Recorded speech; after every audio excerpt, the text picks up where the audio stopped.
भगवान का स्मरण ना हो तो वो मानव देह किसी काम की नहीं।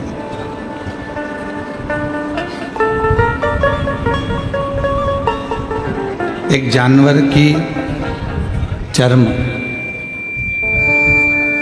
एक जानवर की चमड़ी, खाल काम आ जाती है,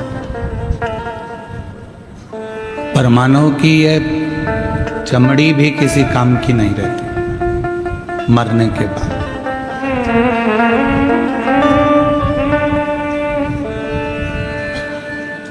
कुछ हमारे आज के समय के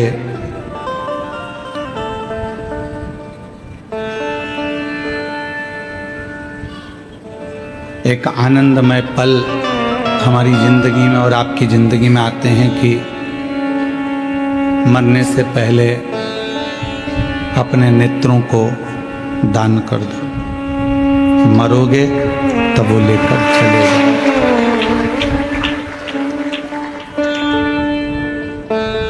जाते जाते भी हम कम से कम अपनी आँखों को दूसरों को देकर इन नेत्रों को जीवित रख सकते हैं और दुनिया को देख सकते हैं अपने नेत्रों से दूसरे को देखकर।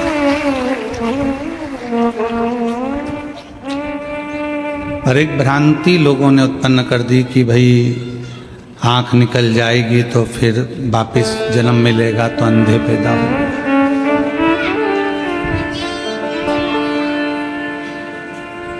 बुरा कर्म कर कर थोड़ी ना जा रहे हो जो अंधे जन्म लोगे।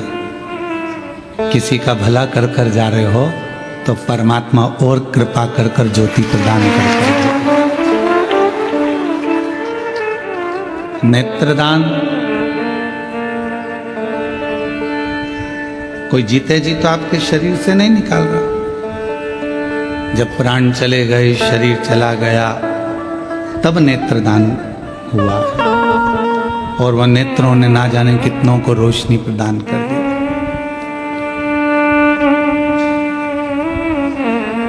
बन सके, मेरे भगवान शंकर जी ने तो दुनिया को केवल दान करना ही बताया। मेरे बाबा ने जितना मेरे शंकर भगवान ने दान किया शायद दुनिया में कोई दान नहीं कर पाया। खुद रहे कैलाश पर, खुद रहे गुफा में, खुले आसमान में और दुनिया को सोने का महल दे दिया।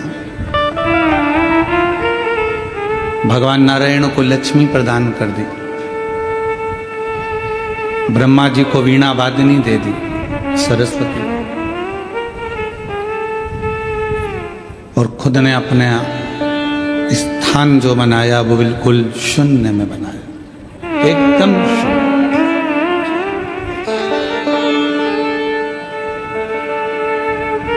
उसने अपने पास कुछ भी नहीं रखा, केवल जनमानस को देना, प्रदान करना, दान करना, ये शिव ने सिखाया, भगवान शंकर ने सिखाया। भगवान विष्णु जी ने तप करा, साधना करी, और तप साधना करी तो उनको अपना सुदर्शन चक्र भी दे दिया। नहीं तो वो सुदर्शन चक्र तो स्वयं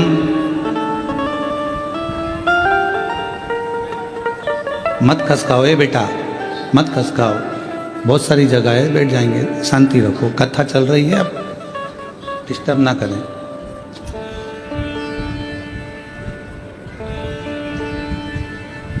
शिव तत्व भगवान शंकर खुद शून्य में रह रहे हैं, खुले में रह रहे हैं, आकाश में रह रहे हैं, कैलाश पर रह रहे हैं। पर भगवान नारायण भी अगर आए और उनने कुछ मांगा तो उनको अपना खुद का सुदर्शन चक्र भगवान विष्णु जी को दे दिया। भगवान नारायण को अपना सुदर्शन चक्र प्रदान कर दिया। किसको नहीं दिया? भगवान कृष्ण आए तो उनको भी एक एक रानी को 11-11 संतान दिए। भगवान राम आए, आपका भक्त है लंकापति रावण और इसकी लंका पर चढ़ाई करना साधारण नहीं है। किसी शिव भक्त के ऊपर आक्षेप करना, उंगली उठाना, अपशब्द कहना, यह कोई साधारण विषय नहीं है। भगवान शंकर की आराधना हम फिर कहेंगे, ना जाने कौन सा पुण्य जलगांव वालों का रहा है जो ये कथा यहाँ पर, नहीं तो हमने इन बहन जी को तो कहा दिया था समिति के लोगों ने कि कथा धाम पर होगी, ऑनलाइन है तो धाम से हो।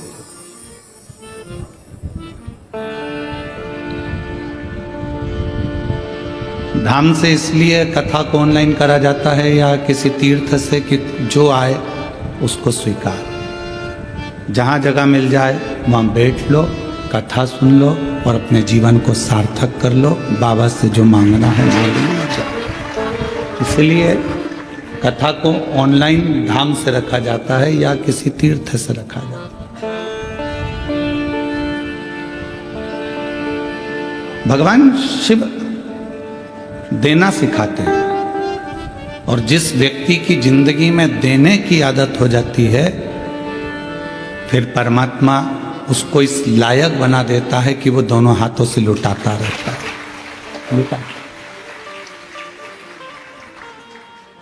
एक बहन ने अपने पत्र में लिखा, अभी हम पत्र पढ़ रहे थे तो उसमें लिखा कि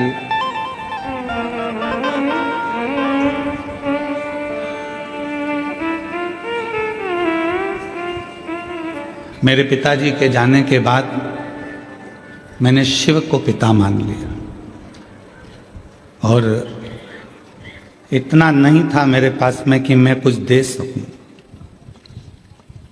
संघर्ष का जीवन था, क्या देते, पर किसी ने कहा कि शिव महापुराण की कथा के पंडाल में अगर कोई बैठता है तो उसका मुख झूठा कराना चाहिए, मुख झूठा कराना। वो बहन लिख रही है कि मैंने 40 रुपए की टॉफी खरीदी और 40 रुपए की चॉकलेट खरीद कर मैंने एक बार शिव महापुराण के पंडाल में जाकर बांटी। मुझे क्या मालूम था कि वो 40 कब 40 लाख में बदल जाते हैं, यह अंदाजा है। कब वो दे देता है। मेरा नाम कल्पना दत्तात्रेय चौधरी है, आप ही हैं। साधुवाद आपका प्रथम पत्र है, मैं बुलाऊंगा बाद में आपको बेलपत्र के लिए, बैठिए। मुझे अंदाजा नहीं था कि 40 रुपए की चॉकलेट कब 40 लाख तक पहुंचा देती है, यह मुझे विश्वास नहीं था। दुनिया की दृष्टि में केवल ये शिव महापुराण की कथा है, दुनिया की दृष्टि में केवल एक सियोर वाला महाराज आता है, कथा बाँचता है, चला जाता है। पर आपको अंदाजा जब लगेगा जब कथा सुनने के बाद आप भूमि को नमन कर कर प्रणाम कर कर अपने दुखड़े कहकर बाबा से अपनी तकलीफ़ों को सुनाकर उस रज को प्रणाम कर कर जब जाओगे तो 3 महीने में जब बाबा आपकी मनोरथ मुराद पूर्ण कर देगा तो समझ में आएगा कि कथा क्या, ये कथा है क्या, शिव महापुराण की कथा आखिर है क्या, तब समझ में आएगा। इसको समझना किसी के बस की बात नहीं, कौन समझे इसको। पूरा जीवन निकल जाए मनुष्य का, पूरी जिंदगी चले जाए मानव की, तो भी नहीं समझ पाता कि शिव की अविरल भक्ति है क्या। देखिए, परिश्रम, पारदर्शिता, प्रेम और पवित्रता, ये 4 चीजें हैं। पहले नंबर पर है परिश्रम। आप कुछ करना चाहते हो, जिंदगी में आगे बढ़ना चाहते हो, खूब उन्नति की सीढ़ी पर चढ़ना चाहते हो, तो आपकी जिंदगी में परिश्रम करना जरूरी है। दुनिया का कोई महाराज आपकी किस्मत को नहीं बदल सकता, क्योंकि अपनी बटन अपने को लगाना। अपने सिर में दर्द हुआ तो गोली अपने को खाना है। पति के सिर में दर्द होगा तो पत्नी गोली खाएगी तो आराम लगेगा क्या? खांसी चली हमको और हम तुम्हें इशारा कर दें कि खांसो री जीवन खांसो, तो हमारी खांसी बंद हो जाएगी क्या? छींक हमको आ रही है और हम हमारे जीजाओं से कह दें कि तुम छींको, तो वो छींक मान्य होगी क्या? अपना दुख अपने को मिटाना, अपना कष्ट अपने को मिटाना। कोई दुनिया का कोई महाराज ऐसा नहीं है तुम्हारे दुख को मिटा दे। तुम्हारे दुख को तुम्हें स्वयं मिटाना पड़ेगा, परिश्रम कर कर, मेहनत कर कर और भगवान शंकर पर विश्वास कर, शिव पर भरोसा कर, शिव पर विश्वास कर।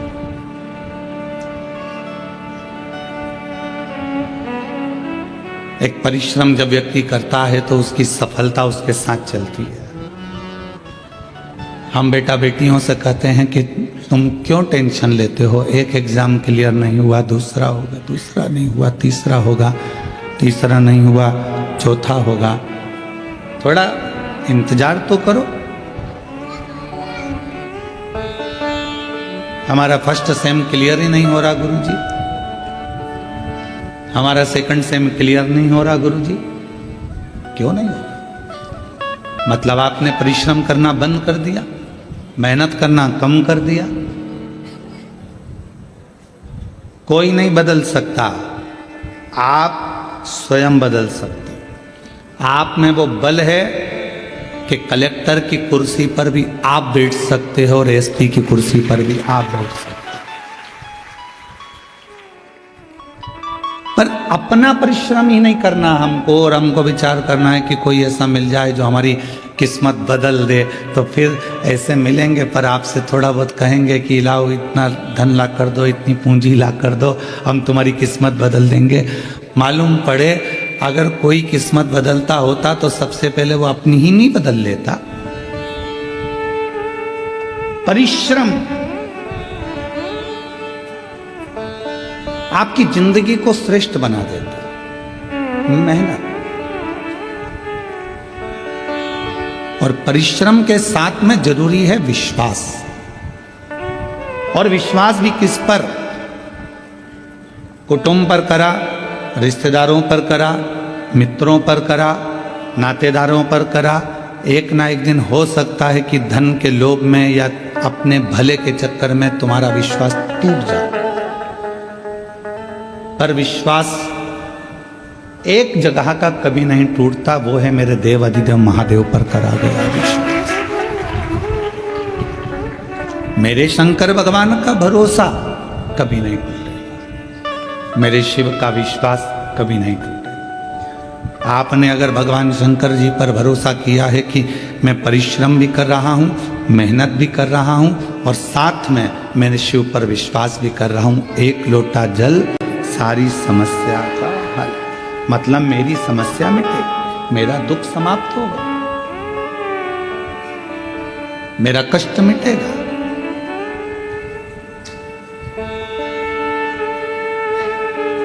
अब वो दुख आपका नहीं रहा। जब आपने किसी पर भरोसा कर लिया, विश्वास कर लिया, तुमने कह दिया कि मैं तेरे पर इतना विश्वास करती हूं कि मैं तेरी हूं, तू मेरा। मतलब अब तुम्हारे मोबाइल का बैलेंस वही डलवाएगा, निश्चित। विश्वास है ना तुम्हारा, भरोसा है ना तुम्हारा। अब तुम्हारे मोबाइल का बैलेंस तुम्हें नहीं डलवाना, क्योंकि भरोसा तुमने उस पर कर लिया।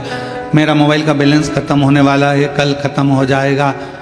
एक कॉल नहीं गया तो शाम तक बैलेंस आ जाएगा। फोन नहीं आया मतलब बैलेंस खत्म हो। जब विश्वास दृढ़ हो जाता है और आप जब पूरे महीने शिव जी के मंदिर जाते हो और एक दिन अगर मंदिर नहीं पहुंचते तो शंकर भगवान को चिंता लग जाती है, जरूर इसके ऊपर कोई दुख आ गया है, मैं पता करता हूँ। नंदी जाओ, क्या तकलीफ है मालूम कर कर आओ। नंदी कहता है कि उसके घर में तकलीफ है। तो नंदी, उसका दुख नहीं मिटा। नंदी कहते हैं कि दुख तो मिटेगा पर फाइल थोड़ी मोटी है। शिव जी कहते हैं चिंता मत कर नंदी, भूलवश यदि वो मेरी शरणागति में दुख में भी मेरा स्मरण कर लेगी, दुख में भी मुझे याद कर लेगा, तो विश्वास उसने मेरे पर करा है तो उसका दुख भी मैं मिटा सकता हूं। अब कई लोग ऐसे हैं संसार में जो अपने को एक बीमारी लग गई, एक तकलीफ लग गई, एक दुख आ गया, किसी का किडनी गड़बड़ हो गया, किसी का लीवर गड़बड़ हो गया, किसी को कैंसर हो गया, किसी को कुछ हो गया, और उसने अपने आप को सोच लिया कि अब तो मेरा अंत समय आ गया, अब मैं मरूंगी, अब मेरा कुछ नहीं हो सकता, अब मेरी तबीयत ठीक नहीं रहती, अब तो मेरा शरीर बेकार हो गया। जो बार बार ये स्मरण करता है कि अब तो मेरा शरीर बेकार हो गया, अब तो मैं बिल्कुल बेकार हो गई, अब मैं कुछ नहीं कर सकती, मेरी जिंदगी में अब तो मरने का समय आ गया, तो तुम निश्चित तो मरोगी, पक्का, और जल्दी मरोगे। पर तुमने सोच लिया है ऐसी बीमारी तो मैंने सुना है कथा में, कई महाराजों का पत्र मैंने सुना, वो सीवर वाला महाराज बाजता है कि कैंसर जैसा रोग ठीक हो गया, टीबी लीवर किडनी जैसा रोग ठीक हो गया, तो मैं शिव जी को एक लोटा जल चढ़ाऊंगी और अच्छी होकर मानूंगी तो अच्छी हो जाओ। अपने हारे हार है और अपने जीते जीत। हम हारे कि हार गए और हम जीते कि जीत। अपने को भी तो जीतना। डॉक्टर बोला है घुटने बदलना है, हम डॉक्टर को शिव का रूप मानते हैं। हमारी शिव महापुराण की कथा में एक वर्णन आता है उमा संहिता में। शिव महापुराण में वर्णन किया गया कि मेरे देव अधिदेव महादेव भगवान शंकर जब पार्वती जी सूखे पत्तों का सेवन करती रहीं, करते करते पत्तों का सेवन छोड़ दिया, दुर्बल हो गईं, तब भगवान देवाधिदेव महादेव औषधि लेकर पार्वती जी के पास पहुंचे थे। तो हम जितने दुनिया के डॉक्टर हैं इन सबको शंकर कहते हैं, ये शिव का एक रूप है। इसलिए हम कहते हैं कि शंकर पर विश्वास करो, लोटा भर जल चढ़ाओ, जो बताया जाए वो करो, पर उससे पहले अपने प्राथमिक चिकित्सा केंद्र, अपने हॉस्पिटल जो नज़दीक में डॉक्टर हैं उनके पास जाओ, उससे जाकर जांच कराओ, जो दवाइयाँ दे वो खाओ, क्योंकि डॉक्टर भी शंकर का एक रूप होता है। जो पार्वती जी के पास गए थे औषधि लेकर, तो मेरे शिव भी डॉक्टर बनकर ही गए थे। शिव अपने हारे हारे और अपने जीते जीत। अपन क्यों हारे? डॉक्टर ने कहा कि घुटने बदलना पड़ेंगे, उनसे कहो डॉक्टर साहब दवाई दीजिए, गोली दीजिए, जांच करिए। अब मैंने आपको दिखा लिया, अब एक बार मेरे महादेव को और दिखा लिया। रोज अपने घर से एक लोटा जल भरो, शिव जी के मंदिर जाओ, शंकर जी को जल चढ़ाकर, बेलपत्र लेकर, घुटना, कमर, पीठ कहीं पर भी तकलीफ है तो नंदी के ठीक पीछे, राइट में नहीं, नंदी के ठीक पीछे बैठो और भगवान शंकर का नाम लेकर कुंदकेश्वर का बेलपत्र खाना प्रारंभ करो। 1.5 महीने के बाद फिर डॉक्टर के पास जाओ, एक बार मेरे घुटने की जांच करिए, डॉक्टर कह देगा आपको ऑपरेशन की जरूरत नहीं, घुटने ने काम करना प्रारंभ किया। आप जीत गए। इसको कोई सियोर वाला महाराज ने नहीं जिताया, इस बीमारी को किसी ने नहीं भगाया, इस बीमारी को आपने भगाया अपने विश्वास के बल पर, अपने भरोसे के बल पर, अपनी दृढ़ता के बल पर। तो यहां शिव महापुराण की कथा 4 चीजें बता रही है। पहले नंबर पर है परिश्रम, दूसरे नंबर पर है पारदर्शिता, तीसरे नंबर पर है प्रेम और चौथे नंबर पर है पवित्रता।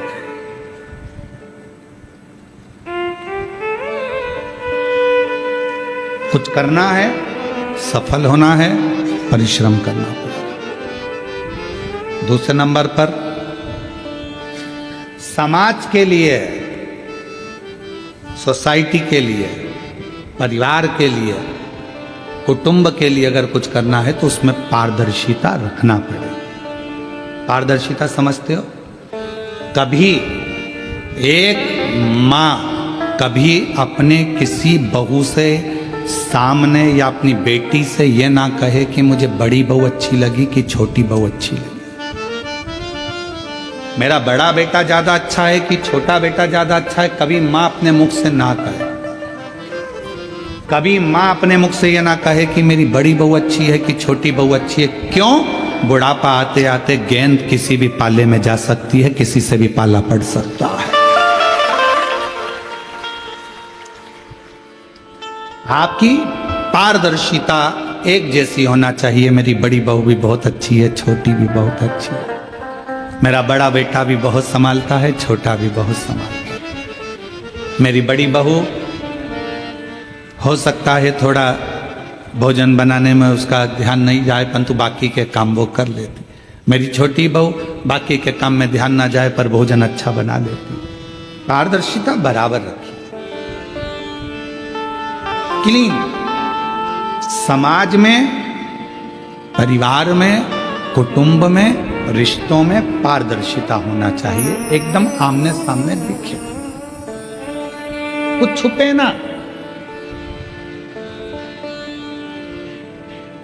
बहू अपने भीतर बातों को छुपाती छुपाती छुपाती छुपाती, कितना सुंदर कहा शिव महापुराण में, काशी में नंदन वन में माता पार्वती जी ने शिव जी से 2 वर मांगे थे,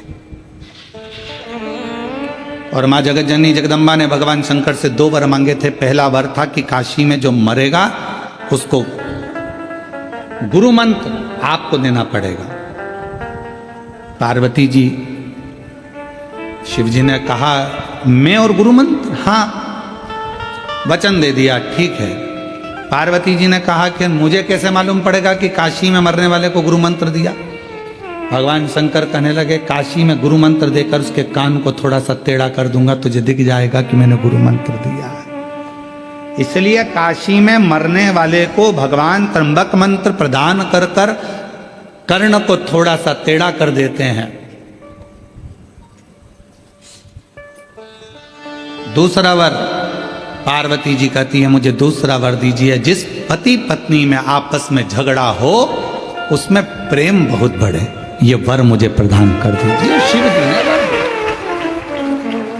जिस पति पत्नी का झगड़ा नहीं होता उसका झगड़ा अदालत पहुंच जाता है, और जिस पति पत्नी का झगड़ा होता है वो वहीं पर सिलट जाता है, वहीं समाप्त हो जाता है। उसने अपने मन का गुबार निकाल दिया, अपशब्द बोल दिया, ताने दे दिया। एक पत्नी ने पति से कहा लड़ाई में झगड़े में, अरे तुम तो ऐसे हो, तुम तो वैसे हो, तुम तो जानवर हो। इतने में पति ने कह दिया तू बिल्कुल सत्य कर रही है, तू मेरी जान और मैं तेरा वर। उसमें क्या, उसमें गलत क्या हुआ? सब श्रेष्ठ हुआ। तो जहां झगड़ा हुआ वहां मन के गुब्बार निकल गए, जहां झगड़ा हुआ वहां मन का मेल निकल गया। तुम देखना जिस सास बहू में, देवरानी जेठानी में, भाई भाई में झगड़ा हो जाता है, और झगड़ा होने के बाद जब शांति होती है तो दोनों में इतना प्रेम बढ़ जाता है कि वापस में जा भैया को जरा चाय दिया, बहू कहती है जा मम्मी जी को चाय दिया, सास कहती है वो तेरी जेठानी नहीं आई जा उसको चाय दिया। प्रेम बढ़ रहा है, मतलब गुब्बार खत्म हो, गुस्सा खत्म।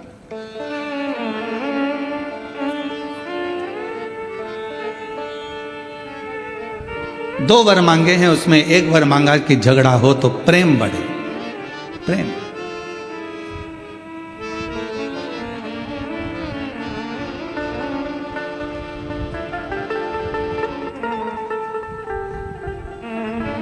वो एक सहज भाषा में, हमारे यहाँ ब्रजभाषा में लोग गाते हैं ना, और तेरे बिना शाम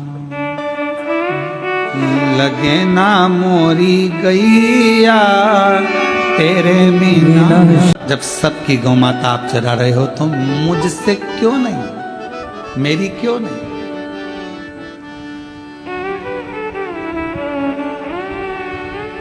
किस लिए, क्यों?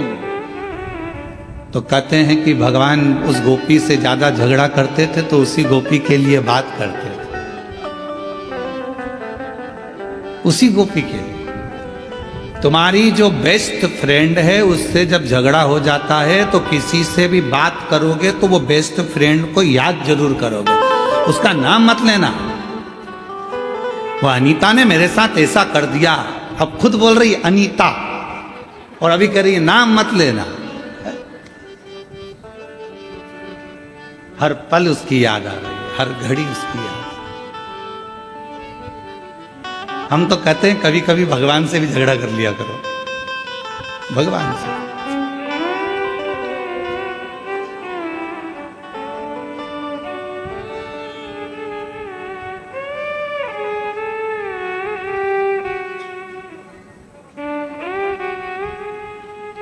मीरा कहीं थारी मासी लागे नामदेव कहीं चाचा जी, और हम कहीं थारा दुश्मन लागे सुन ले महाराज ठाकुर जी। हम क्या तेरे दुश्मन? इन सबकी रिश्तेदारी है। मीराबाई का जहर का कटोरा अमृत बना दिया, नामदेव जी के लिए मंदिर का दरवाजा बदल दिया, और हम इतने दिन से तेरे पास आ रहे हो तो हमारी सुनी नहीं रहा। कर्मा कहीं थारी चाची लागे और तुकाराम कहीं फूफा जी। कर्मा तेरी चाची लगती है और तुकाराम जी तेरे फूफा जी लगते हैं, जो उनको अपने में समाहित कर लिया, अपने भीतर समाई। राष्ट्र के 4 संत ऐसे हैं जिसको भगवान ने अपने अंदर समाया है, जिनकी समाधि नहीं बनी, जिनका अंतिम संस्कार नहीं हुआ, जिनका शव नहीं मिला, जिनकी बॉडी नहीं मिली। पहले नंबर पर थी मीराबाई जो द्वारकाधीश में समा गई थी। दूसरे नंबर पर है संत तुकाराम जो श्री हरि विठल में समा गए थे। तीसरे नंबर पर है चैतन्य महाप्रभु जो जगन्नाथ में समा गए थे। और चौथे नंबर पर है रामकृष्ण परमहंस जो जगत जननी जगदम्बा में समा गए थे। ये राष्ट्र के वो 4 संत हैं जिनकी समाधि नहीं, जिनका अंतिम संस्कार नहीं, जिनकी बॉडी नहीं मिली। स्वयं सा शरीर भगवान की मूर्ति में समा है, सा शरीर भगवान में समा गया। मरने के बाद नहीं, जीते जी।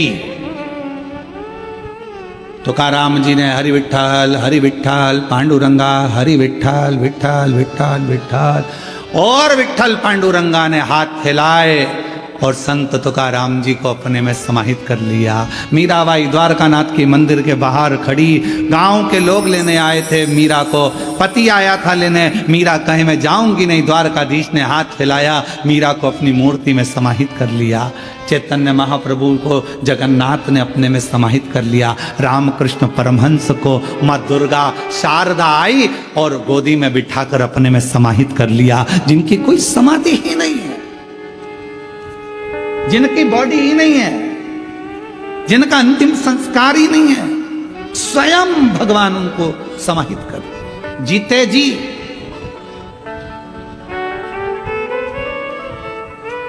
कभी कभी भगवान से झगड़ा कर लिया करो। कर्मा कहीं थारी चाची लागे तुकाराम जी फूफा जी, और हम कहीं थारा दुश्मन लागे सुन दे मारा ठाकुर जी। हम क्या तेरे दुश्मन? हमारे लिए भी तो कुछ कर दे। इतना तंग करता है, इतना परेशान हूं मैं, रोज तेरी सेवा करती हूँ, रोज अर्चना करती हूँ, रोज चाकरी करती हूँ, और तू मेरा सुनता नहीं।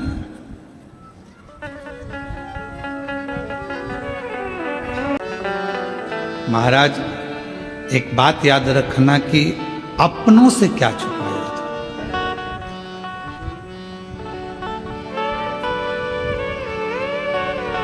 तिजोरी में कितना धन रखा है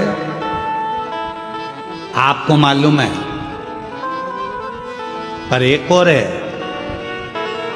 आपके घर में जिसको सब मालूम है कि आपकी तिजोरी में कितना रखा है। या तो तुम नाम बता दो, नहीं तो मैं बता देता हूं।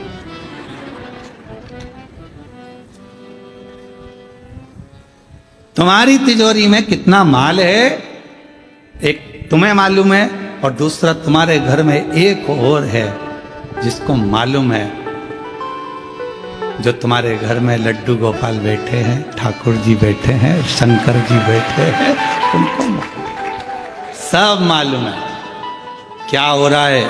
चुप रहता है वो, घर के अंदर बैठा रहता है वो एकदम चुप। तुम तो इतनी सी खड़ी शक्कर दे के उसको संतुष्ट कर देते हो। खड़ी शक्कर, ये खड़ी शक्कर भी हमने महाराष्ट्र में आके सीखी है। पहले हमने एक जनी से कह दिया था कि हमारे भगवान को भोग लगाने के लिए मिश्री चाहिए, वो इतना बड़ा पाउच ला कर दे गया मिश्री का, और उसके साथ में चूने की डब्बी भी दे गया।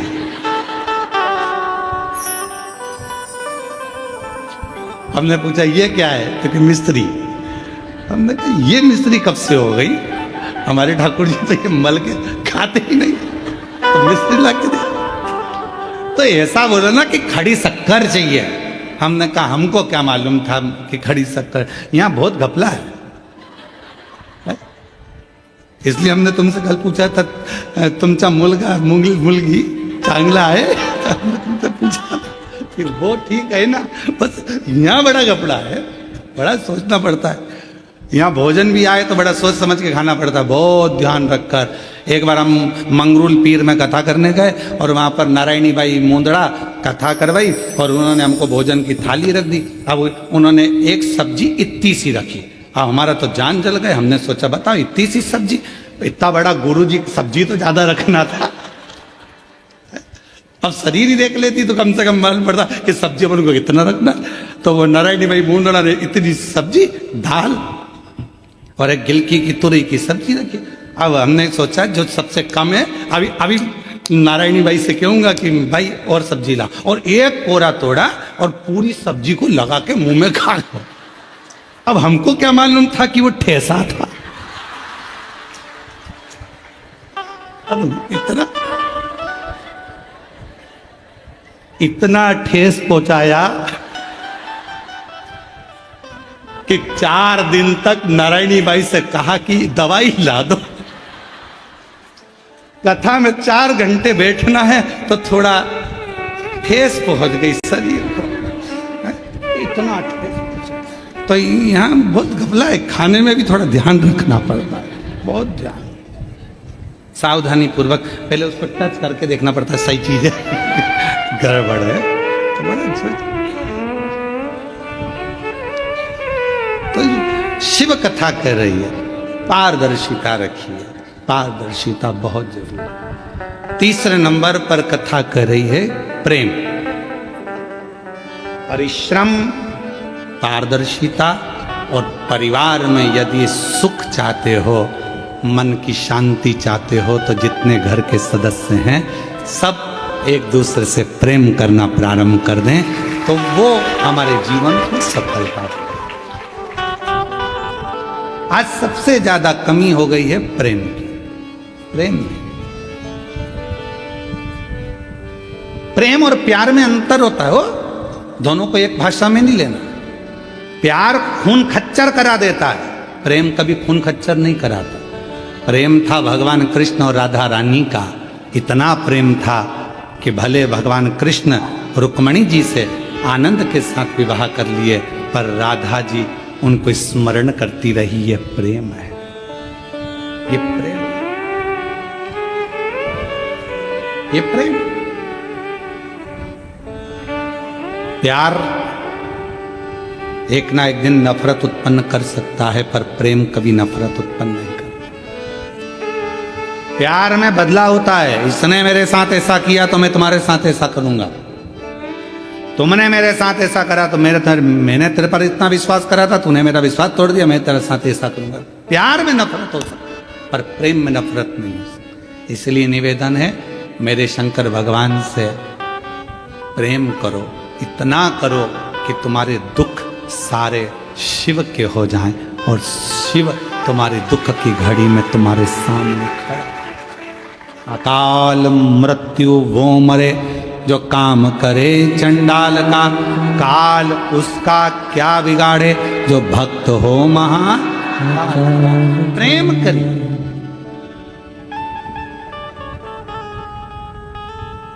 अभी एक रिसर्च करा विदेश में कि इतना हार्ट अटैक आ कैसे रहा, लोग इतना मर क्यों रहे। एक्सरसाइज कर रहे हैं, निपट गए। नाच रहे हैं शादी में, अटैक आ गया। रिसेप्शन में खा रहे थे, मर गए। गरबा खेल रहे थे, मर गए। किसी काम से जा रहे थे, मर गए। इतना हार्ट अटैक आने का कारण क्या है? तो रिसर्च में निकला कि आज का व्यक्ति अपने दिल को लगा नहीं पा रहा। जो दिल किसी से लगता नहीं है, फिर वो दिल हॉस्पिटल में खुलता है, ब्लॉकेज हो जाती है। उस दिल को लगाओ।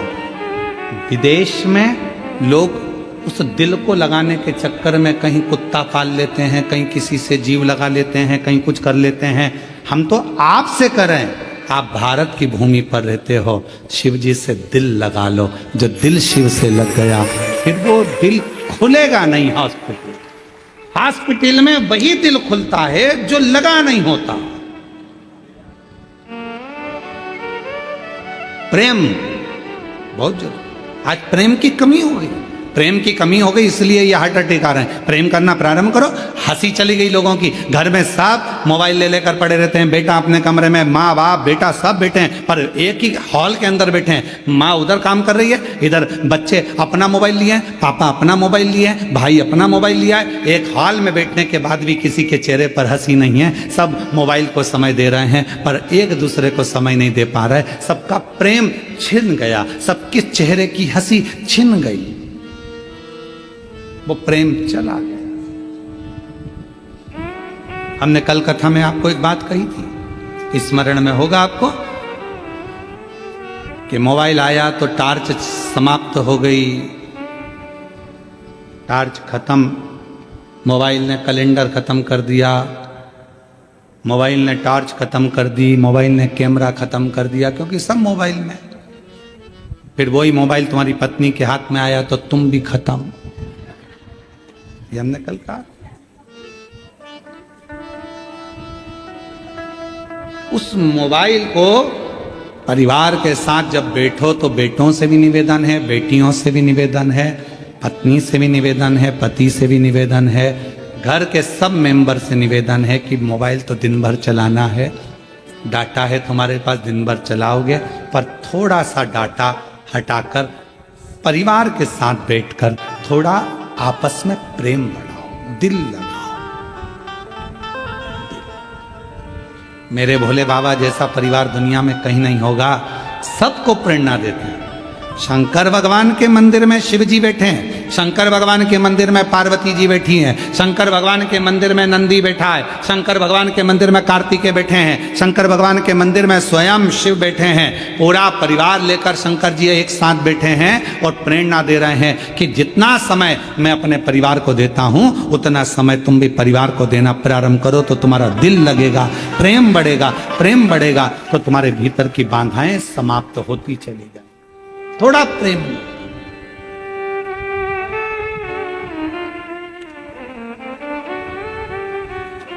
और सताओ ना हमें लोगों, हमें दिल की बीमारी है। सताओ ना हमें लोगों, हमें दिल की बीमारी है। हमारा वेद दुनिया में वो त्रिपुरारी है।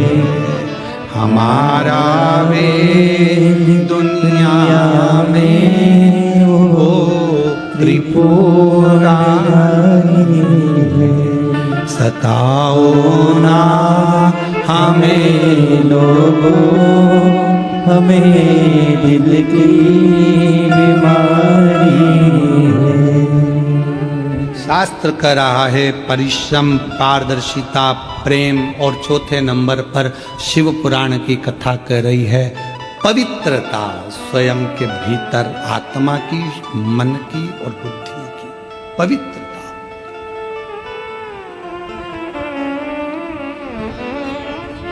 आपसे एक बात पूछें, जरा उत्तर दोगे? ओ जलगांव की जी जाओन, पक्का? हाँ तो उत्तर दीजिएगा। तुम्हारे पास में आकर तुम्हारे कोई रिश्तेदार किसी दूसरे की बुराई करते हैं, तुम सुन लेते हो, खुश हो गए, पर पक्का है क्या कि उसने दूसरे की बुराई तुम्हारे यहां करी तो क्या तुम्हारी बुराई वो दूसरी जगह नहीं करता होगा? करेगा ना? तो जैसे ही वो बुराई करे तो पहले हाथ जोड़कर नमन कर दो, हमें किसी की नहीं सुनना, क्योंकि मालूम है ये यहां की वहां करेगा। अभी वहां की यहां कर सकता है तो यहां की भी वहां कर सकता, इसकी आदत है। अगर ये दूसरे के लिए अपशब्द कह सकता है तो ये यहां की बात भी दूसरी जगह कह, हाथ जोड़ करके दो, हमें नहीं सुना। अरे बहुत बढ़िया घर है हमारा, बाबा की कृपा है, शंकर जी को एक लोटा जल चढ़ाते हैं, पूरा घर आज आनंद में। बच्चे भी मंदिर जाने से पहले शिवालय जाते हैं, एक लोटा जल चढ़ाते हैं, बच्चे स्कूल से आते हैं, श्री शिवाय नमस्तुभ्यम कहते हैं, घर के दरवाजे पर श्री शिवाय नमस्तुभ्यम लिखा है, दिवाली की सफाई होगी, सब आनंद होगा, शंकर जी का भजन होगा। हमारे घर में निंदा का कोई काम नहीं है, क्योंकि तू अगर दूसरे की जगह की बात यहाँ कह रहा है तो हमारे यहाँ की ले जाकर भी दूसरी जगह जरूर कहेगा। इसलिए क्या किसको रोइए, चादर तान के सोइए, आग लगे बस्ती में अपन रहो।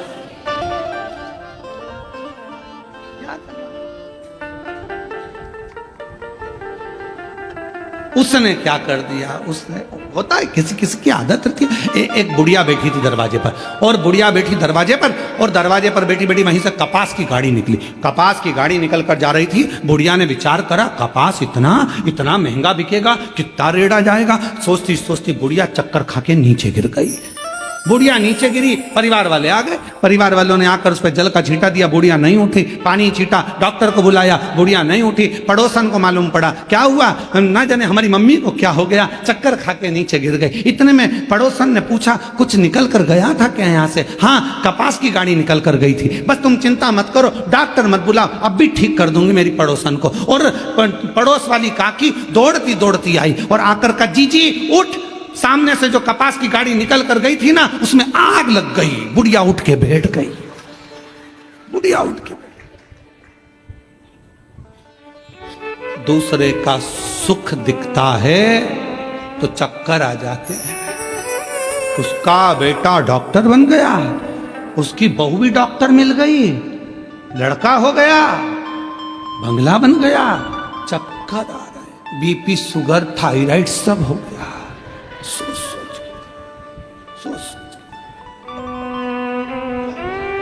और फिर किसी ने आकर कहा एक्सीडेंट हो गया बेचारे के, शुगर बीपी थायराइड सब समाप्त। क्यों? किस लिए? हम दूसरे का क्या सुख सह नहीं पा रहे? हमारी बुद्धि में हमने क्या यही भर कर रखा है कि श्रेष्ठता ना दिखे?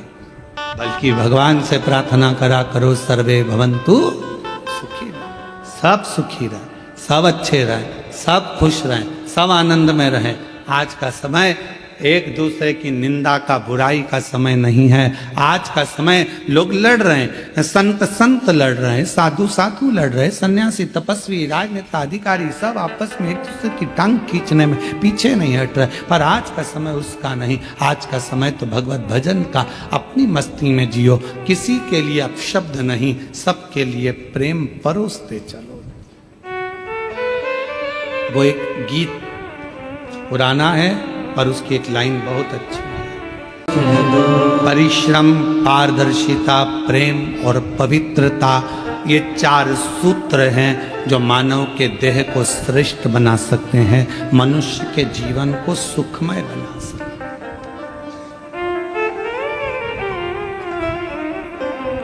महाराज पवित्रता का ध्यान रखें। अब हमने पवित्रता का ध्यान कैसे रख रहे हैं? कई घरों में तो झगड़ा हो जाता पवित्रता के चक्कर।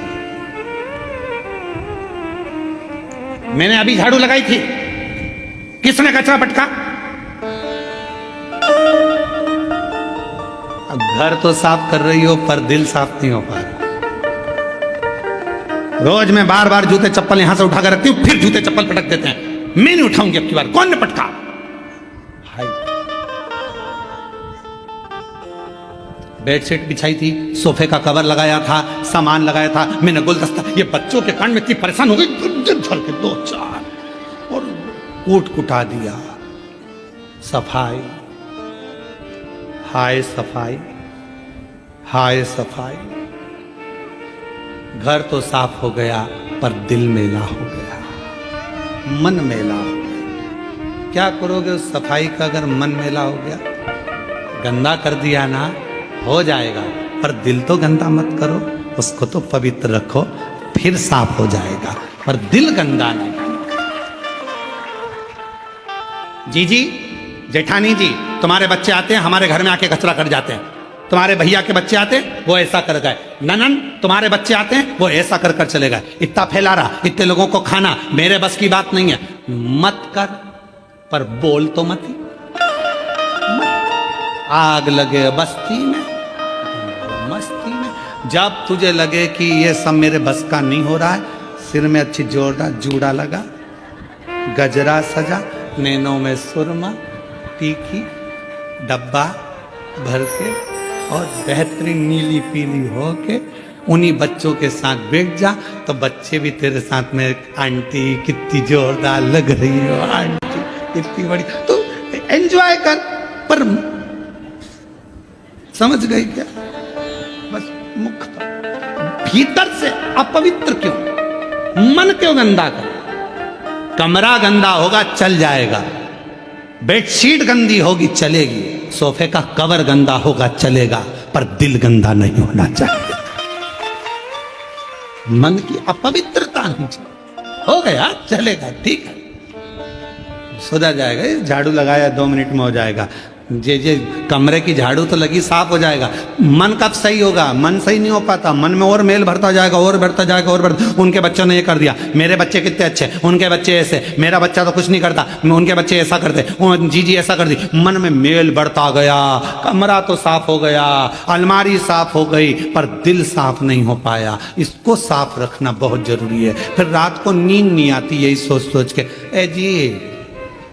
और तुम्हारी भैया तुम्हारी बहन आई थी ना, उनके बच्चे बहुत गंदे हैं, बहुत, इतने गंदे बच्चे मैंने कभी नहीं देखे, बदतमीज है पूरे। नींद नहीं आ रही, पति बेचारा सो रहा, सो जा, बस तुम्हारी यही आदत बुरी है। तुम्हारी बहन के बारे में कुछ नहीं सुन सकते, तुम्हारे बच्चों के बारे में कुछ नहीं सुन सकते। मैं पागल हूं जो तुम्हारे लिए तक कर रही हूं, सो जा। हाइपर क्यों हो रही? कमरा साफ हो गया है, बेडशीट साफ हो गई, सोफे का कवर साफ हो गया, पर मन साफ नहीं हो पाया। एक रात्रि की बात नहीं है, ये कम से कम 1-1.5 महीने तक मन साफ नहीं होगा। इसलिए निवेदन है, एंजॉय, फुल एंजॉय। आग लगे बस्ती में, अपन को मस्ती।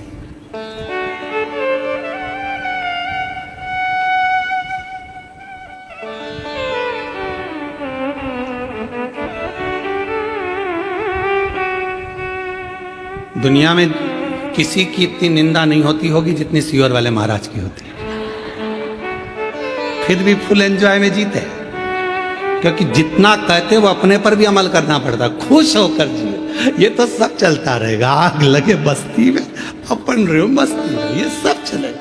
अपनी चेहरे की हंसी क्यों समाप्त कर? अपना मन क्यों पवित्र कर? दिल की पवित्रता रख, मन से खुश रही। आज के जमाने में लोगों के चेहरे की हंसी समाप्त हो गई, हंसी समाप्त। कितना सज धज के दूल्हा आता है, कितना, तुम देखो जब शादी होती है तो गाना बजता है, अजीबो शान सहनसा। शादी होती है तो गाना बजता स्टेज पे, अजीबो शान सहनसा। और उसके लिए लोग waiter sir sir sir sir table लगाएंगे, कुर्सी लगाएंगे। शादी होने के 1 महीने बाद बेचारा 2 बाल्टी में पानी भर के ला, अजीबो शान सहनसा, 2 बाल्टी में पानी। और पत्नी ने कह दिया टमाटर खरीद लाओ, जी मैडम।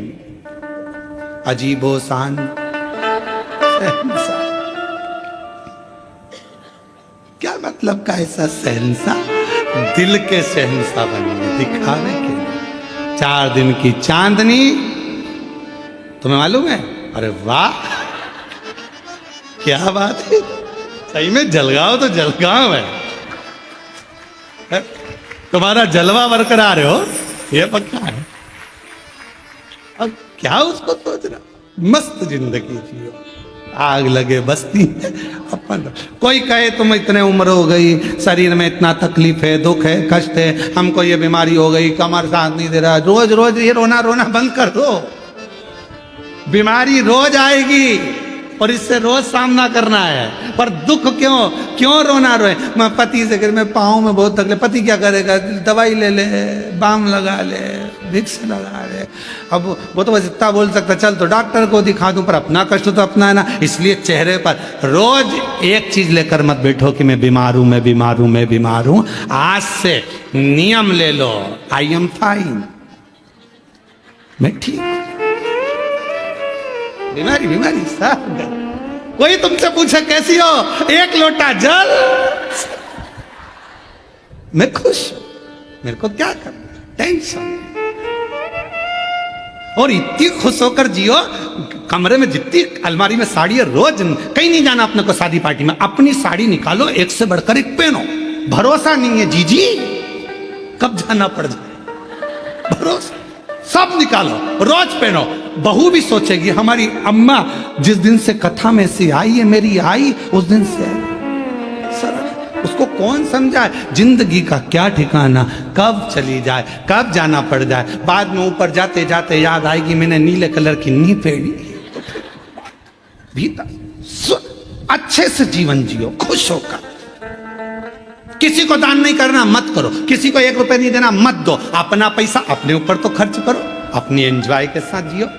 जोड़ा जोड़ा जोड़ा जोड़ा जोड़ा जोड़ा, आखिरी में छोड़ा। और इतना बड़ा फोटो टेबल पे रखा गया। 13 दिन, 14वें दिन उठ के दीवार पे एक प्लास्टिक की माला, वो भी पंखा चलता है तो माला हिलती। और घर की बहुएं कहती दादी कितनी खुश हो रही है। अरे दादी खुश नहीं हो रही है, दादी कह रही है जितना रखा है पहन ले, नहीं तो मेरे बराबर में टंग जाएगी। एक दिन ना कर, पहनो जो रखा है, एंजॉय करो। कर नहीं क्या जिंदगी तो। अरे भाई, मिलती है शिव नाम की दौलत कभी कभी, होती है अपने जलगांव में शिव पुराण कभी कभी। बड़ी मुश्किल से होती है, बड़ी मुश्किल से।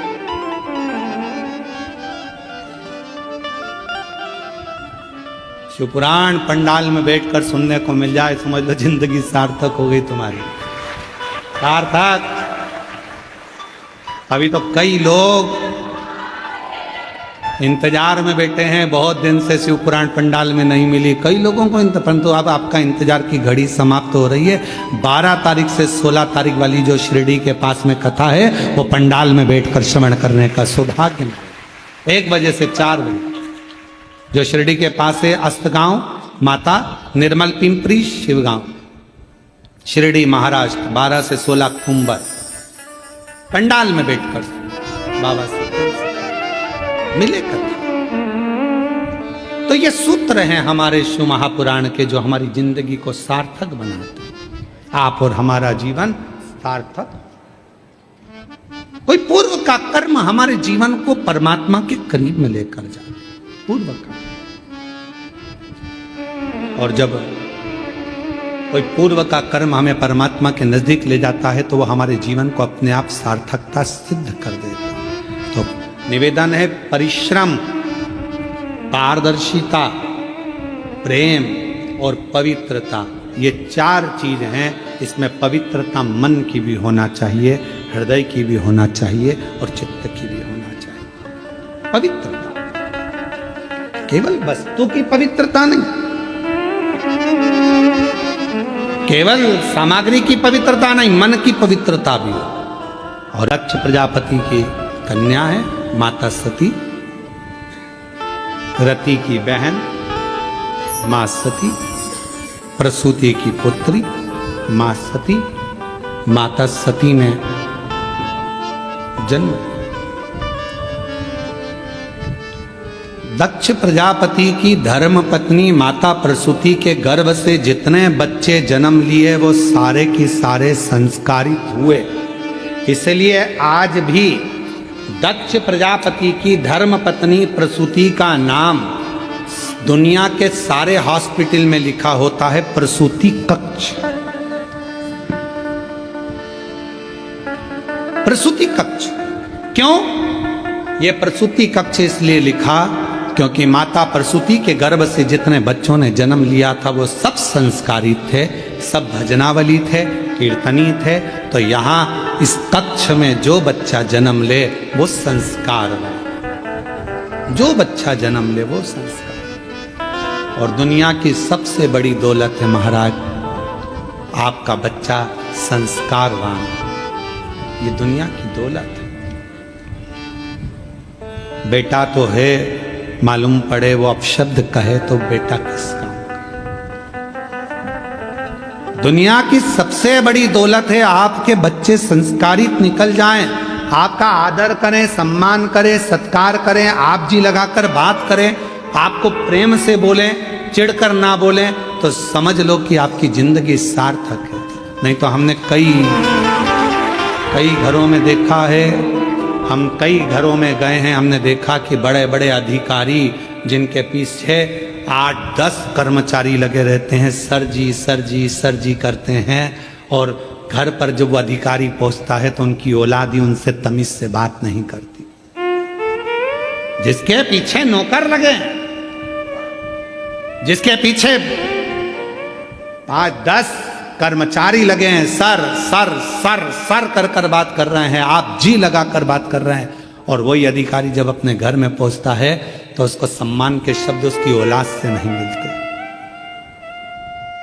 औलाद से तो किस काम का तुम्हारा कमाना और किस काम का तुम्हारा अधिकारी बनना?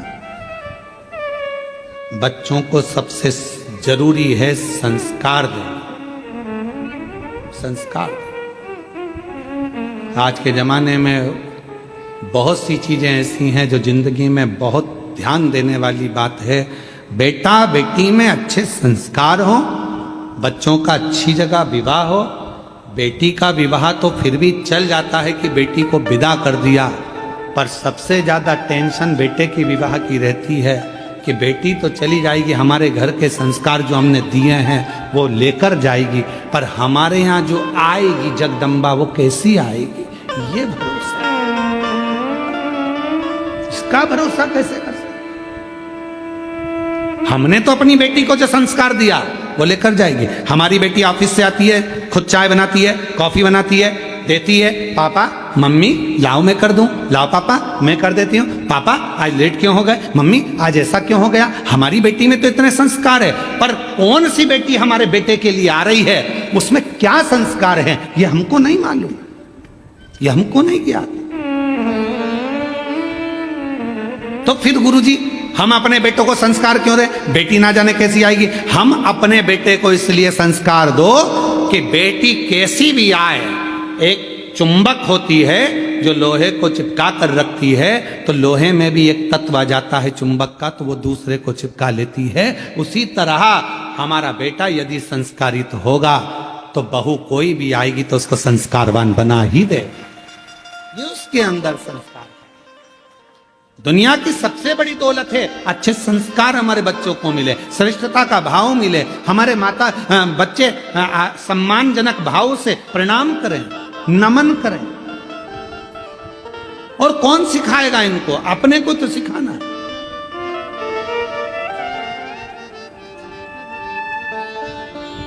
एक माता पिता ने अपने बच्चे से कहा, ऐ सुन शाम को गुरुजी आएंगे प्रणाम करना, हो। और बेटा लग गया इधर उधर काम में, गुरुजी आ गए, बेटे को सोफा पे सोफा पे गुरुजी बैठे तो बच्चे को कहा चल जा प्रणाम कर। माँ ने कहा चल गुरुजी को प्रणाम कर, नहीं कर। गुरुजी को प्रणाम नहीं कर रहा, चल जा कर, नहीं कर। माँ ने 2 थप्पड़ दिया, अपने गुरुजी प्रणाम कर, नहीं कर। पिताजी आए, बेटा गुरुजी हैं प्रणाम करो, नहीं कर। पिताजी ने भी 2 धरके दिए। गुरुजी ने पूछा क्यों मार रहे हो? ये प्रणाम नहीं कर रहा। गुरुजी बोल रहा नहीं कर रहा तो मत करने दो, कम से कम तुम दोनों तो करो।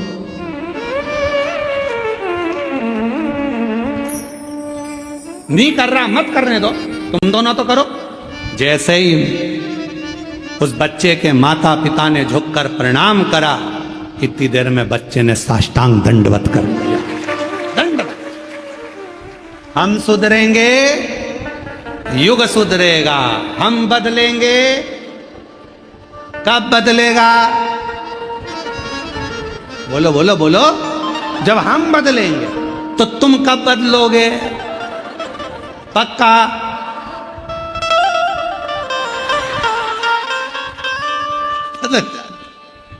बहुत जरूरी है तुम्हारा बदलना। बदलो।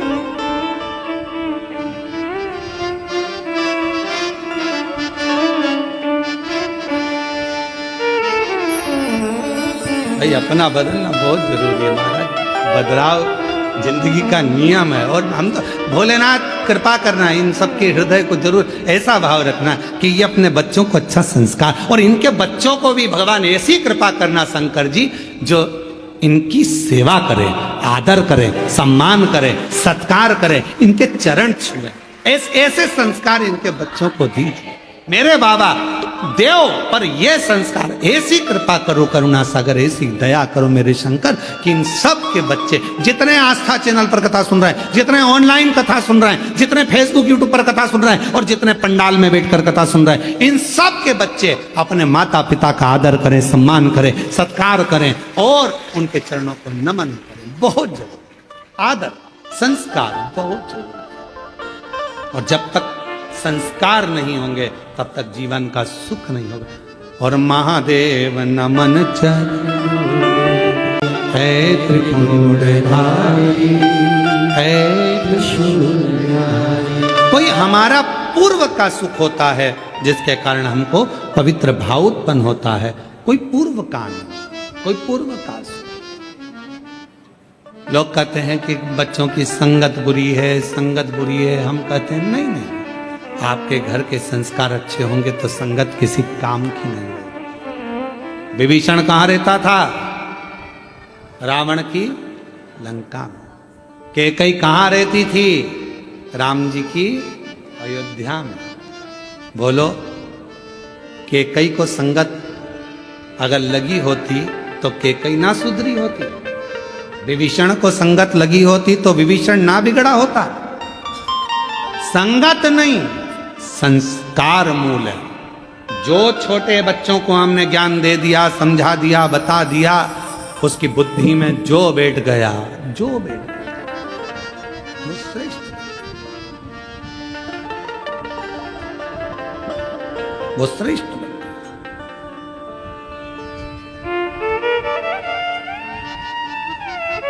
आज हमारे अपने बच्चे हमसे दूर होते चले जा रहे हैं। एक प्रसंग आता है बड़ा सुंदर। आप सबने मां सती का प्रसंग श्रवण करा। सती मैया का विवाह शिव जी के साथ होता है। मां सती ब्याह जाती है शंकर। और जब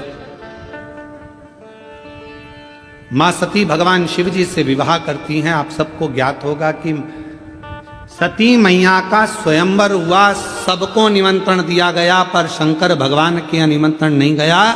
शिव जी की एक मूर्ति बनाकर दरवाजे पर खड़ी कर दी गई, द्वारपाल बनाकर, जिससे जो अंदर आए उसको मालूम पड़ना चाहिए कि मैंने शंकर को द्वारपाल बनाया। सती मैया माला लेकर आई, देखा सब थे, शिव नहीं थे। सती मैया ने माला किसी के गले में नहीं पहना। एक सखी दौड़ कर आई और कहा, सती जिस शिव को तू प्रेम करती है वो शिव की तो मूर्ति बाहर खड़ी है, तेरे पिताजी ने उसको द्वारपाल बना दिया। दक्ष प्रजापति ने द्वारपाल बनाया। हां, दौड़ी सती, माता सती दौड़ते दौड़ते गई और भगवान शंकर की मूर्ति थी पाषाण की, पत्थर की। उस मूर्ति के गले में माला पहनाने से पहले माता सती ने कहा, आप आए कि नहीं आए पता नहीं, पर आपकी मूरत को माला पहना रही हूं, समझ लेना मैं आपको माला पहना रही हूं और मुझे अपना लेना। जैसी मूर्ति को माला पहनाई शंकर भगवान प्रकट हो गए। दुनिया के लोग कहते हैं क्यों महाराज जी, आपका सनातन धर्म में पत्थर की मूर्ति की पूजन होती है, आपके सनातन धर्म में लकड़ी की मूर्ति की पूजन होती है, आपके सनातन धर्म में पाषाण की पूजन होती है। हां, क्योंकि केवल भारत की भूमि पर एक सनातन धर्म, एक ऐसा धर्म है जो पत्थर में भी परमात्मा को प्रकट कर लेगा। केवल एक सनातन धर्म ऐसा है जो पाषाण में भी परमात्मा को प्रकट कर सकता है।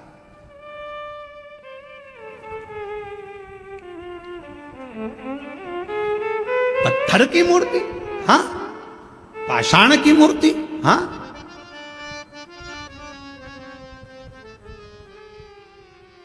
महाराज शिव प्रकट हो गए, सती मैया को ब्याह गया, शादी हो गई, जिसको माला पहनाएगी उसके साथ विवाह, शिव जी के साथ शादी। सती मैया ब्याह कर कर चली गई, पर पिता को अच्छा नहीं लगा, क्योंकि पिता तो चाहते थे कि मेरी सती का विवाह शिव के साथ नहीं होना।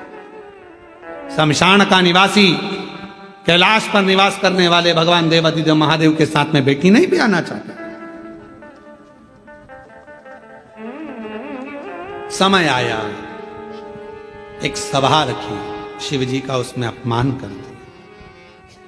शंकर भगवान के लिए कह दिया, तुमने तुम्हारे ससुर को प्रणाम नहीं करा है, मैं तुम्हें श्राप देता हूं कि तुम शमशान में निवास करोगे। शिव जी बड़े प्रसन्न हो गए, मेरे ससुर जैसा दुनिया में कोई का ससुर नहीं होगा जो मेरे लिए इतनी जोरदार प्लानिंग करा।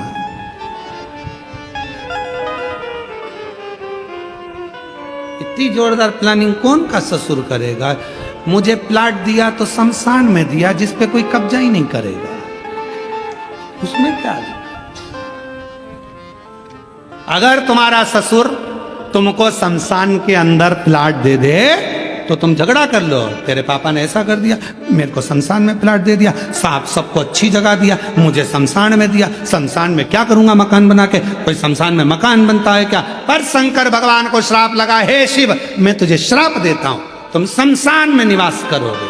शिव जी उठकर नाचने लगे, मेरे ससुर जैसा दुनिया में किसी का ससुर नहीं। क्या जोरदार प्लानिंग करी है, मुझे किसी के यहाँ नहीं जाना पड़ेगा, सब मुझसे मिलने यहीं आ जाएंगे, मैं क्यों आ जाऊं? इससे जोरदार क्या हो सकता? सब मेरे पास आए, सब मेरे दरवाजे।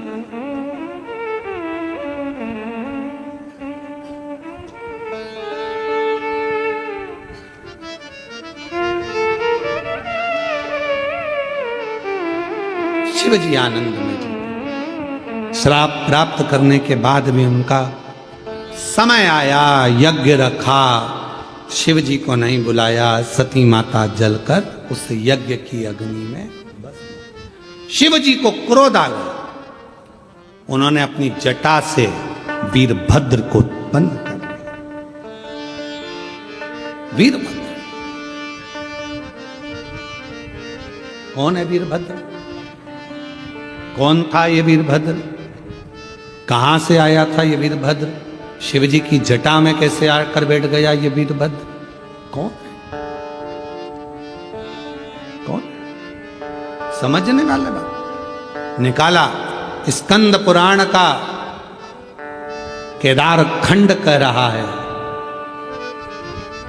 गीता प्रेस गोरखपुर, स्कंद पुराण पृष्ठ संख्या 91, उसको पढ़िएगा। उसमें वीरभद्र के पूर्व की कथा है। गीता प्रेस गोरखपुर के स्कंद पुराण का अध्ययन करेंगे, पृष्ठ संख्या 91 को निकालेंगे, केदार खंड को निकालेंगे, तो उसमें वीरभद्र के पूर्व की कथा आ गई। क्या कथा आई वीरभद्र की? कि पूर्व समय में वीरभद्र कौन था, कहां से प्रकट हुआ, शिव जी की जटा में कैसे आया, शंकर भगवान का पुत्र कैसे कहलाया, शंकर भगवान का गण कैसे कहलाया, तो उसकी कथा आती है कि पूर्व समय की बात है। एक पूर्व समय में एक विधवा, एक ब्राह्मणी निवास करती थी। विधवा ब्राह्मणी निवास करती, वन में विचरण करती, घूमती, उसका कोई नहीं था, कोई नहीं था। तब एक चंडाल ने उसको अपना बल दिखाकर अपना बना चंडाल। अब चंडाल ने भय दिखाया, डराया, धमकाया, भय दिखाया, उसको अपना बना।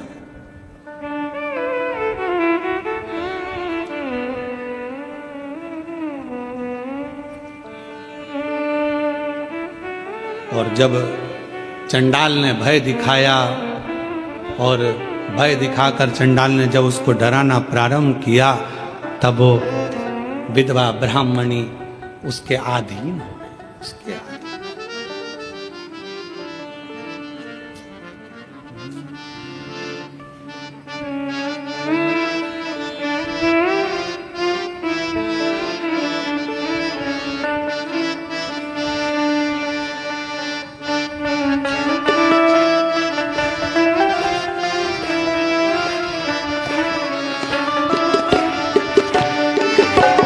पर बैठकर भगवान देवादिदेव महादेव मेरे काशी वाले बाबा में आया तेरे द्वार, मेरे भोले बाबा, मेरे काशी वाले बाबा में आया तेरे द्वार, मेरे भोले बाबा। जहाँ जगह मिले वहाँ बैठकर भगवान देवादिदेव महादेव से प्रार्थना करिए, विनय करिए, निवेदन करिए, विनती करिए। बाबा को अपने मन का भाव व्यक्त करें, दिल से बाबा को अपने मन की बात कहें। जहाँ भी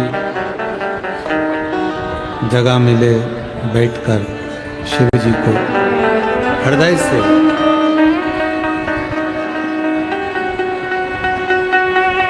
साथ में दिल से बाबा को पुकारें।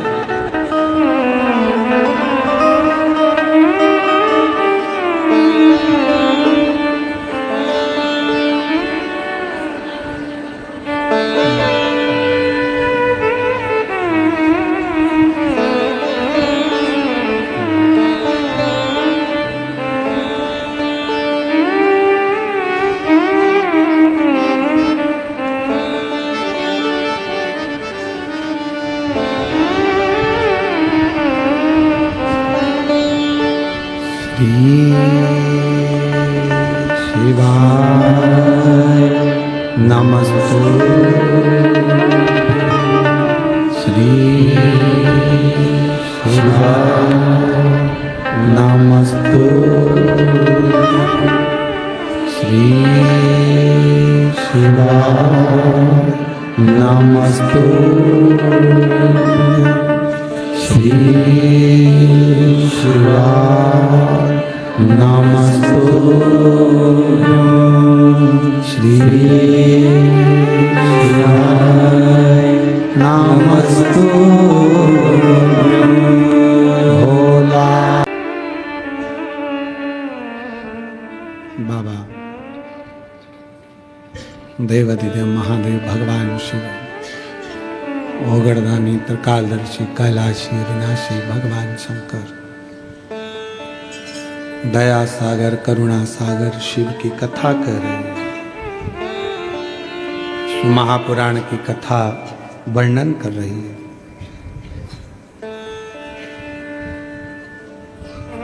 एक विधवा ब्राह्मणी, चंडाल ने उस पर दबाव बनाया और उससे उसने विवाह कर लिया। एक बेटे ने जन्म लिया जिसका नाम दुस्साह हुआ। क्या नाम था? दुस्साह।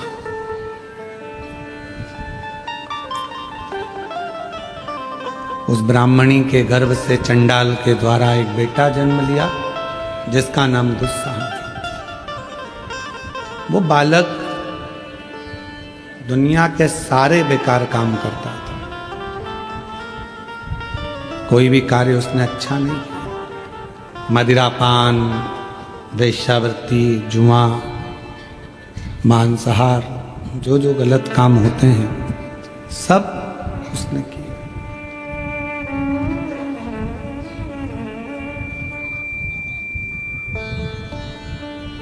जितने बेकार काम हैं वो कोई काम उसने नहीं रोका, सब। एक दिन एक स्त्री, एक नारी, कोई अच्छी कोई स्त्री थी, बड़ी सुंदर थी। वो भगवान शंकर के शिवालय में प्रवेश करी। ये उसके स्वरूप को देखकर लोभित हो गया और दुस्साह उसके पीछे शिवालय तक पहुंच गया।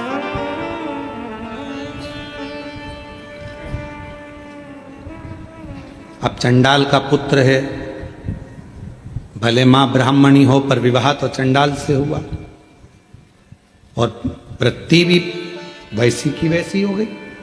मदिरापान, मांसाहार, जुआ, वैश्यावृत्ति, सब गलत गलत काम करना। मंदिर, देवालय, शिवालय में कोई प्रवेश नहीं, सब तोड़वा देना। भगवत भजन करने वालों को मारना, यज्ञ करने वालों के यज्ञ को विध्वंस करना, ये दुस्साह करता था। पर आज एक सुंदर स्त्री शिवालय में प्रवेश करी और ये उसके पीछे पीछे चला और पीछे पीछे चलता चलता ये भी शिवालय तक पहुंच गया। अब इसको मालूम नहीं था कि आज शिवरात्रि है, इसलिए वो महिला जो स्त्री अंदर आई है वो रात्रि भर शिव की आराधना करेगी, साधना करेगी। उसके हृदय में ये बात नहीं पहुंची। वो तो चला और पहुंचा और पहुंचने के बाद वहां बाहर मंदिर के चौबारे में बैठ गया, स्त्री का इंतजार करने लगा, आएगी, मैं उसको पकड़ लूंगा, उसको अपना बना लूंगा। दुस्साह ने ये विचार करना प्रारंभ करा, पर वो स्त्री मंदिर में, शिवालय में शंकर की आराधना में डूबी रही। इसने उस स्त्री के चक्कर में ना तो पानी पिया ना कुछ खाया। स्त्री कब शिवालय से निकलकर चली गई इसको मालूम ही नहीं पड़ा।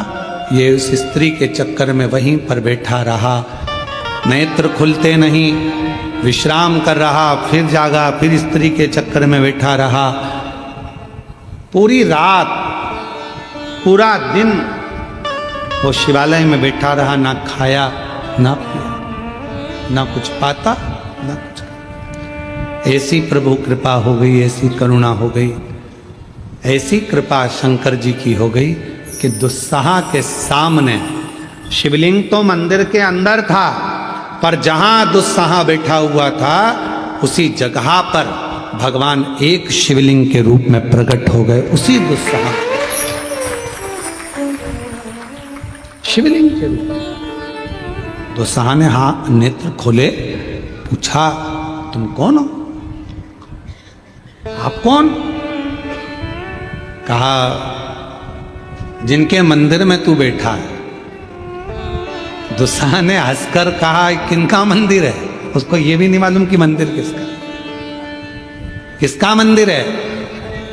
शंकर भगवान कहते हैं, तू मुझे पहचानता नहीं है? नहीं।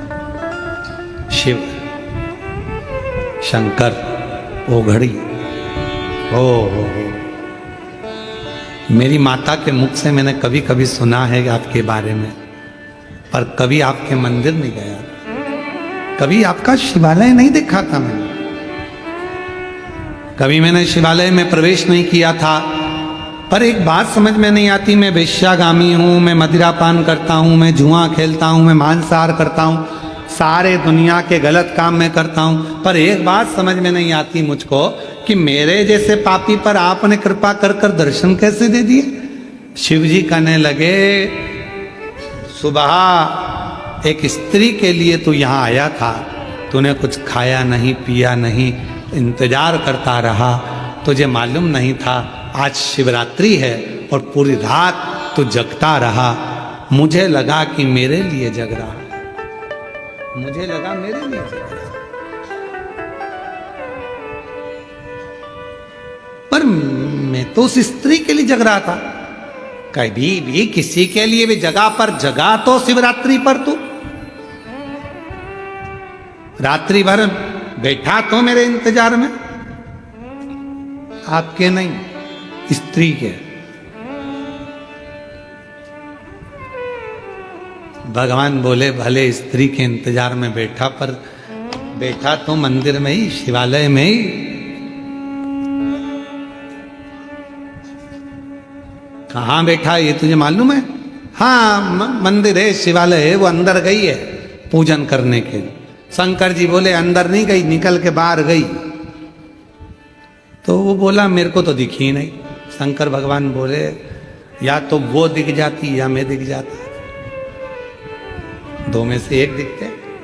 अब तो इंतजार उसका कर रहा था, पर पूरी रात तेरा जागरण हुआ है। आज मैं तुझे दर्शन देने के लिए आया हूं, मांग ले, तुझे कुछ चाहिए कुछ प्राप्त होगा। अब शंकर भगवान के जैसा भोला कौन?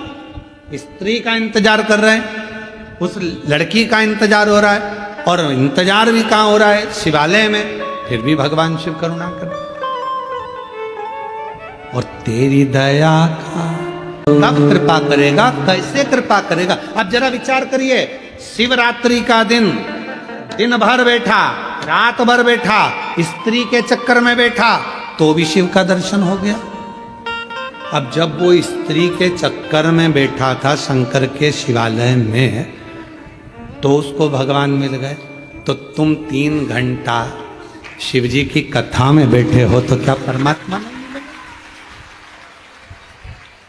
कितना एक पत्र है, बड़ा सुंदर है, देखिए पत्र बहुत अच्छे अच्छे हैं।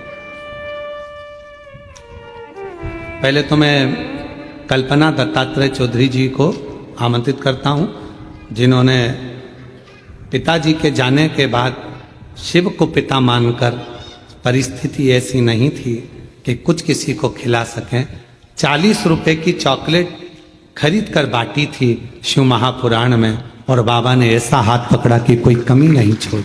मैं बाबा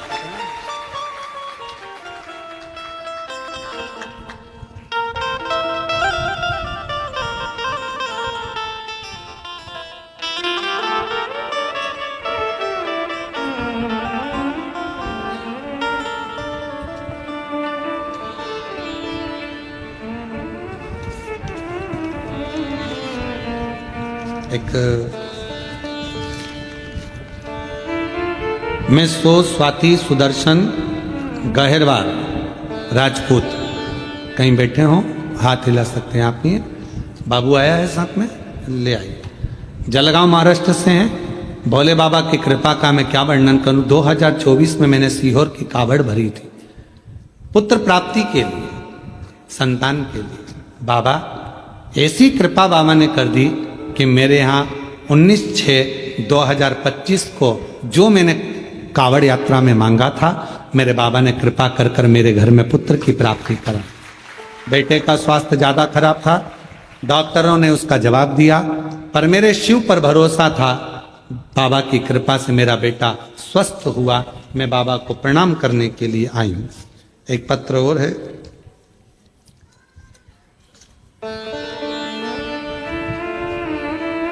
मैं शांका परदेसी आप ही का पत्र है, ठीक है।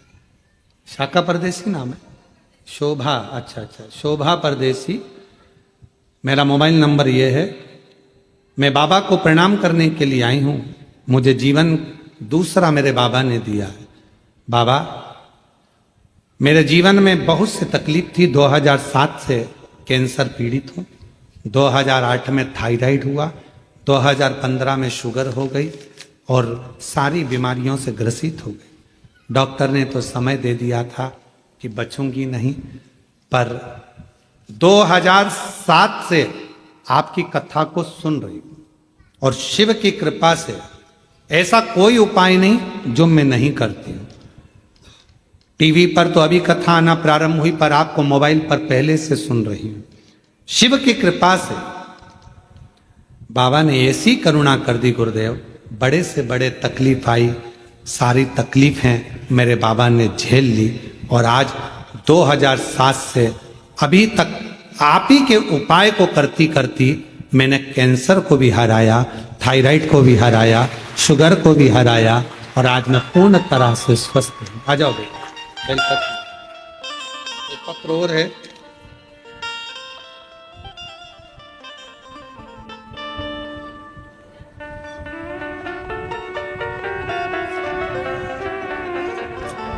गायत्री ललित सोनाले कहीं बैठे हैं तो हाथ हिला सकते हैं। गायत्री आप ही हैं, आइए बेलपत्र लेकर जाइए। मैं आलदी पूना की रहने वाली हूँ। मुझे 5 जनवरी 2025 में कैंसर हुआ, पूरी तरह से हार गई। परिवार भी बहुत रुदन किया, डॉक्टर के हिसाब से कैंसर भारी था, शरीर में फैल चुका था। तब मेरी भाभी जी ने कहा कि एक बार सीहोर का रुद्राक्ष लेकर आते हैं, तब तक आप टीवी पर कथा सुनो।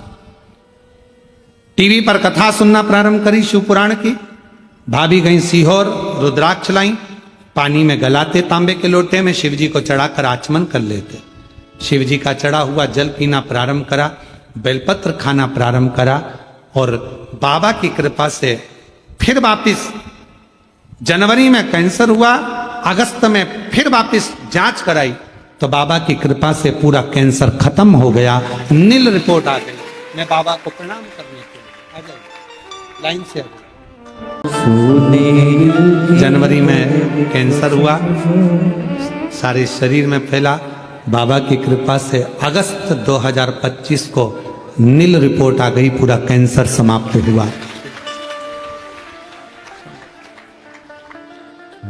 और महादेव नमन बाबा सबका कल्याण करता है, तो मुझे भी उस लिस्ट में रख, मुझे भी, मुझ पर भी करुणा,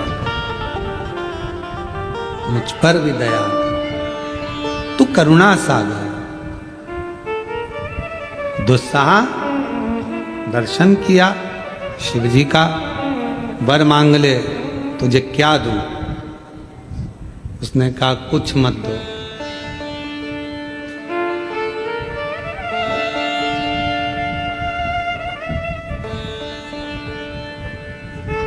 कुछ मत दो। मैंने मांगने के लिए यहां तो ना बैठा था, मैं तो उसके लिए बैठा था, वो चली ही गई, तो अब क्या मांगू आपसे? वो दंडी था, फिर भी शिव प्रसन्न थे। अभी तो तू इतना सुंदर नहीं है कि तेरे पर कोई मोहित हो। मैं वर देता हूं तुझको, आज शिवरात्रि की रात्रि में तू मेरे मंदिर में बैठा इंतजार करा, भले स्त्री का करा, पर रात भर जागा है मेरे मंदिर के अंदर। अगला जन्म बड़ा सुंदर बनेगा, राजा के घर में तेरा जन्म होगा, राजकुमार होगा। अभी तू उस स्त्री के लिए रात भर जगा है, तेरे लिए स्त्री रात भर जगेगी, तू क्या चिंता कर? ना सुंदर बना दूंगा तेरे को, इतना सुंदर। समय आया, दुस्साह के प्राण छूटे, शिव के धाम गया, वहां से चित्र अंगद राजा का बेटा विचित्र वीर के रूप में उसका जन्म हो गया।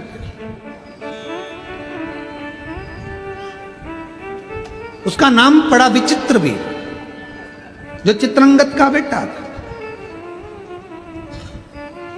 वो विचित्र वीर है। उसको पूर्व का स्मरण था कि मैं एक चंडाल का पुत्र था और शिवजी ने मुझे दर्शन दिया था, शंकर भगवान ने मुझे वर दिया था। बड़ा सुंदर बना विचित्र वीर, इतना सुंदर कि जो उसको देखता उसके ऊपर लोभित हो जाए, लोभित हो जाए। हम पहले भी कहे, आज फिर कहते हैं आपको, यदि भगवान शंकर की आराधना आप कर रहे हो तो आपको ब्यूटी पार्लर जाने की जरूरत नहीं पड़ेगी, आप सुंदर होते चले, आपके चेहरे पर स्वयं चमक आती चली जाएगी, आपको कहीं नहीं जाना पड़ेगा, कहीं नहीं।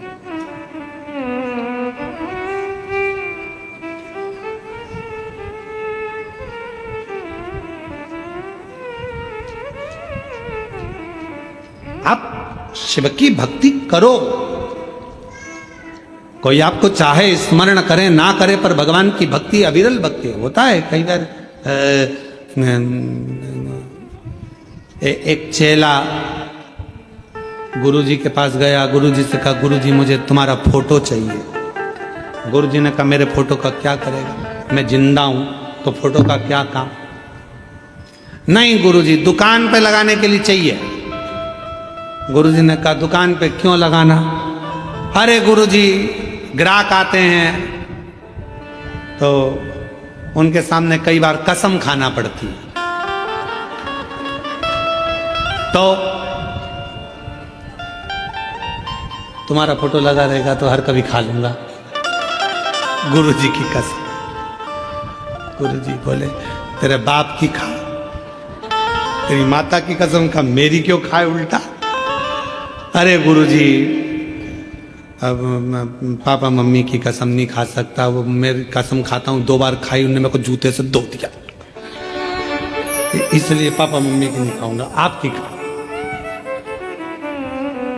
विचित्र वीर बड़ा सुंदर था, बड़ा उसकी ओर सब आसक्त हो जाते थे सब।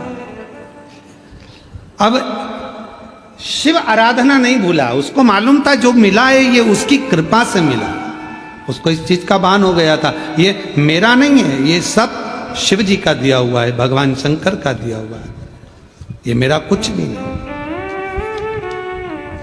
यहां मेरा अगर कुछ होता तो बात दूसरी, यहां तो मेरा है। उसकी आराधना नहीं भूला। और फिर निवेदन है रिश्ते बनाओ, नाते बनाओ, संबंध जोड़ो, पर एक संबंध मेरे देव अधिदेव महादेव से जरूर जोड़कर रखना, वो संबंध तुम्हारा। एक मोनिका ललित चौरड़िया, मेरी बेटी अश्विनी ललित चौरड़िया, मैं जलगांव की निवासी हूँ, कहीं बैठी हो आप ही हैं बेटी, आइए बेलपत्र लेकर जाइए। बाबा की कृपा का मैं क्या गुणगान करूं। मेरी बेटी सीए एग्जाम दे रही थी गुरुदेव। कई लोग कहते थे कि सीए एग्जाम पास करना बहुत कठिन है। मैंने मेरी बेटी से कहा जितना भी एग्जाम दे शंकर भगवान पर भरोसा कर कर, शिव पर करुणा कर कर, गला पकड़ रहा है, शिव पर करुणा भरोसा कर कर, शिव पर दृढ़ विश्वास कर कर, शिव की आराधना कर कर, एक बेलपत्र पर शहद लगाकर बाबा को लगाकर पूरी मेहनत को 4 गुना कर कर एग्जाम दे। और आज मैं बाबा को प्रणाम करने के लिए आई हूं। मेरी बेटी ने मेरी बात पर भरोसा करा और हमने आपकी बात पर भरोसा करा। आज मेरी बेटी सीए बन गई। मैं बाबा को प्रणाम करूं। शिव कृपा। मोनिका ललित चौरड़िया।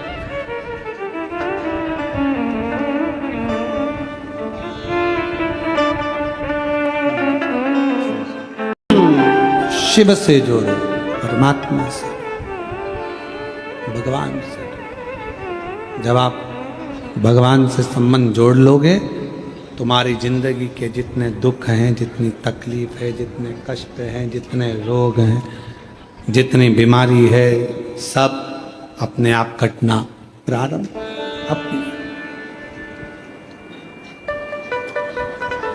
अब विचित्र वीर भगवान शिव की भक्ति को नहीं भूला, शिव की आराधना को नहीं भूला। विचित्र वीर जो भगवान शंकर ने करुणा करी थी, दया करी थी, वो नहीं। और ऐसी कृपा विचित्र वीर शिव की आराधना में लगा रहता, भक्ति में लगा रहता। एक दिन अच्छा कर्म कर रहा था, श्रेष्ठ कर्म करते करते फिर शिवरात्रि पड़ गई, फिर शिव। और निवेदन करें, 12 महीने शिवरात्रि आती है और 12 महीने शिवरात्रि आती है।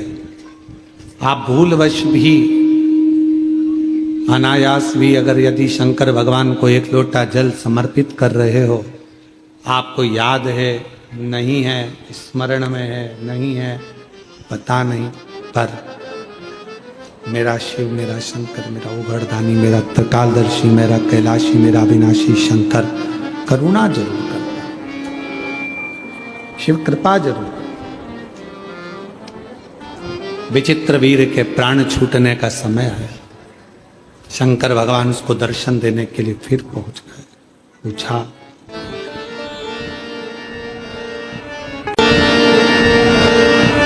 शिव जी ने फिर पूछा, अब कुछ चाहिए? पहले तू दुस्साहा बना, एक चंडाल का बेटा, शिवरात्रि के दिन मंदिर तक पहुंचा, उसका फल तुझे ये मिला कि तू एक राजकुमार बन गया। आज राजकुमार बनने के बाद भी तेरे मन में कोई अभिलाषा हो, तूने आज फिर शिवरात्रि की रात्रि को मेरा मनन चिंतन भजन किया है, कुछ चाहिए हो तो बोल। अब बोला विचित्र वीर। विचित्र वीर ने कहा कि आपसे बस इतना वर चाहिए, मैं आपके द्वारा प्रकट होना चाहता हूं, मैं आपके द्वारा प्रकट होना चाहता हूं। मेरे द्वारा? बस अब इससे ज्यादा मुझे और कुछ भी नहीं चाहिए। शिव जी ने कहा, तू चिंता मत कर, समय आएगा मैं तुझे प्रकट करूंगा अपने ही शरीर से। आपका बेटे की तरह, आपका गण बनकर आपका साथ रहना चाहता हूं, आपका रहना चाहता हूं। समय आया और जब माता सती जलकर भस्म हुई, दक्ष प्रजापति की यज्ञशाला को विध्वंस करने का जब समय आया और जब विध्वंस करने का समय आया तो भगवान शंकर ने अपनी जटा से वीरभद्र को प्रकट करा।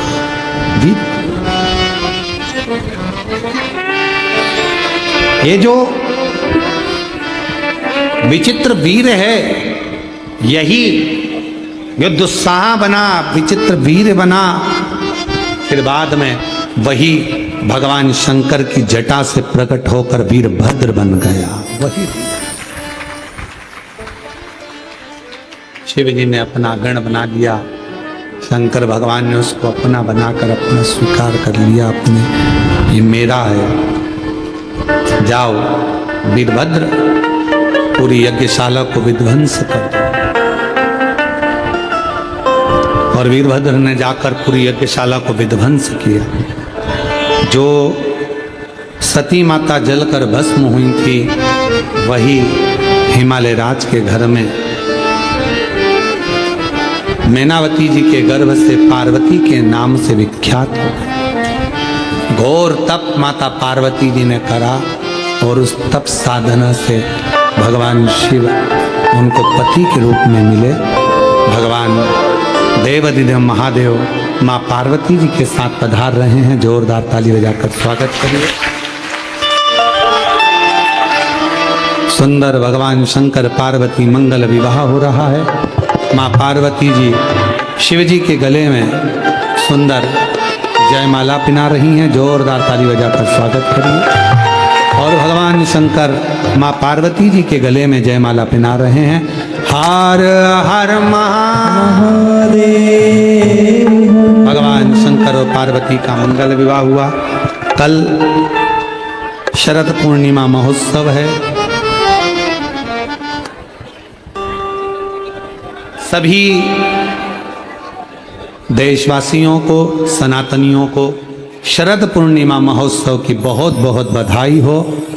बाबा देवाधिदेव महादेव की शरद पूर्णिमा कैसे मनाई जाती है, क्या लीला है, कल की कथा में श्रवण करेंगे। शरद पूर्णिमा के सुंदर अवसर पर, शरद पूर्णिमा महोत्सव के अवसर पर बाबा की अलौकिक कथा को आरती का क्रम प्रारंभ हो रहा है। आरती का क्रम प्रारंभ हो रहा है, जोरदार ताली बजाएं।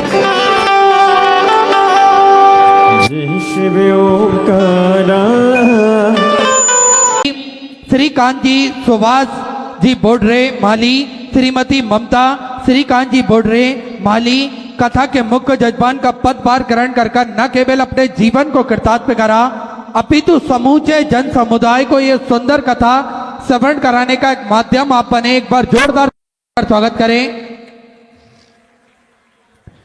देखिए, जीप पर जब तक बाबा भोलेनाथ की कृपा ना हो तब तक इस पृथ्वी पर, इस दुनिया में, इस संसार में कोई भी कार्य संभव नहीं हो सकता। हम सभी देवाधिदेव महादेव के चरणों के दास हैं, उनकी कृपा दृष्टि के साए में ही अपना जीवन यापन करना चाहते हैं।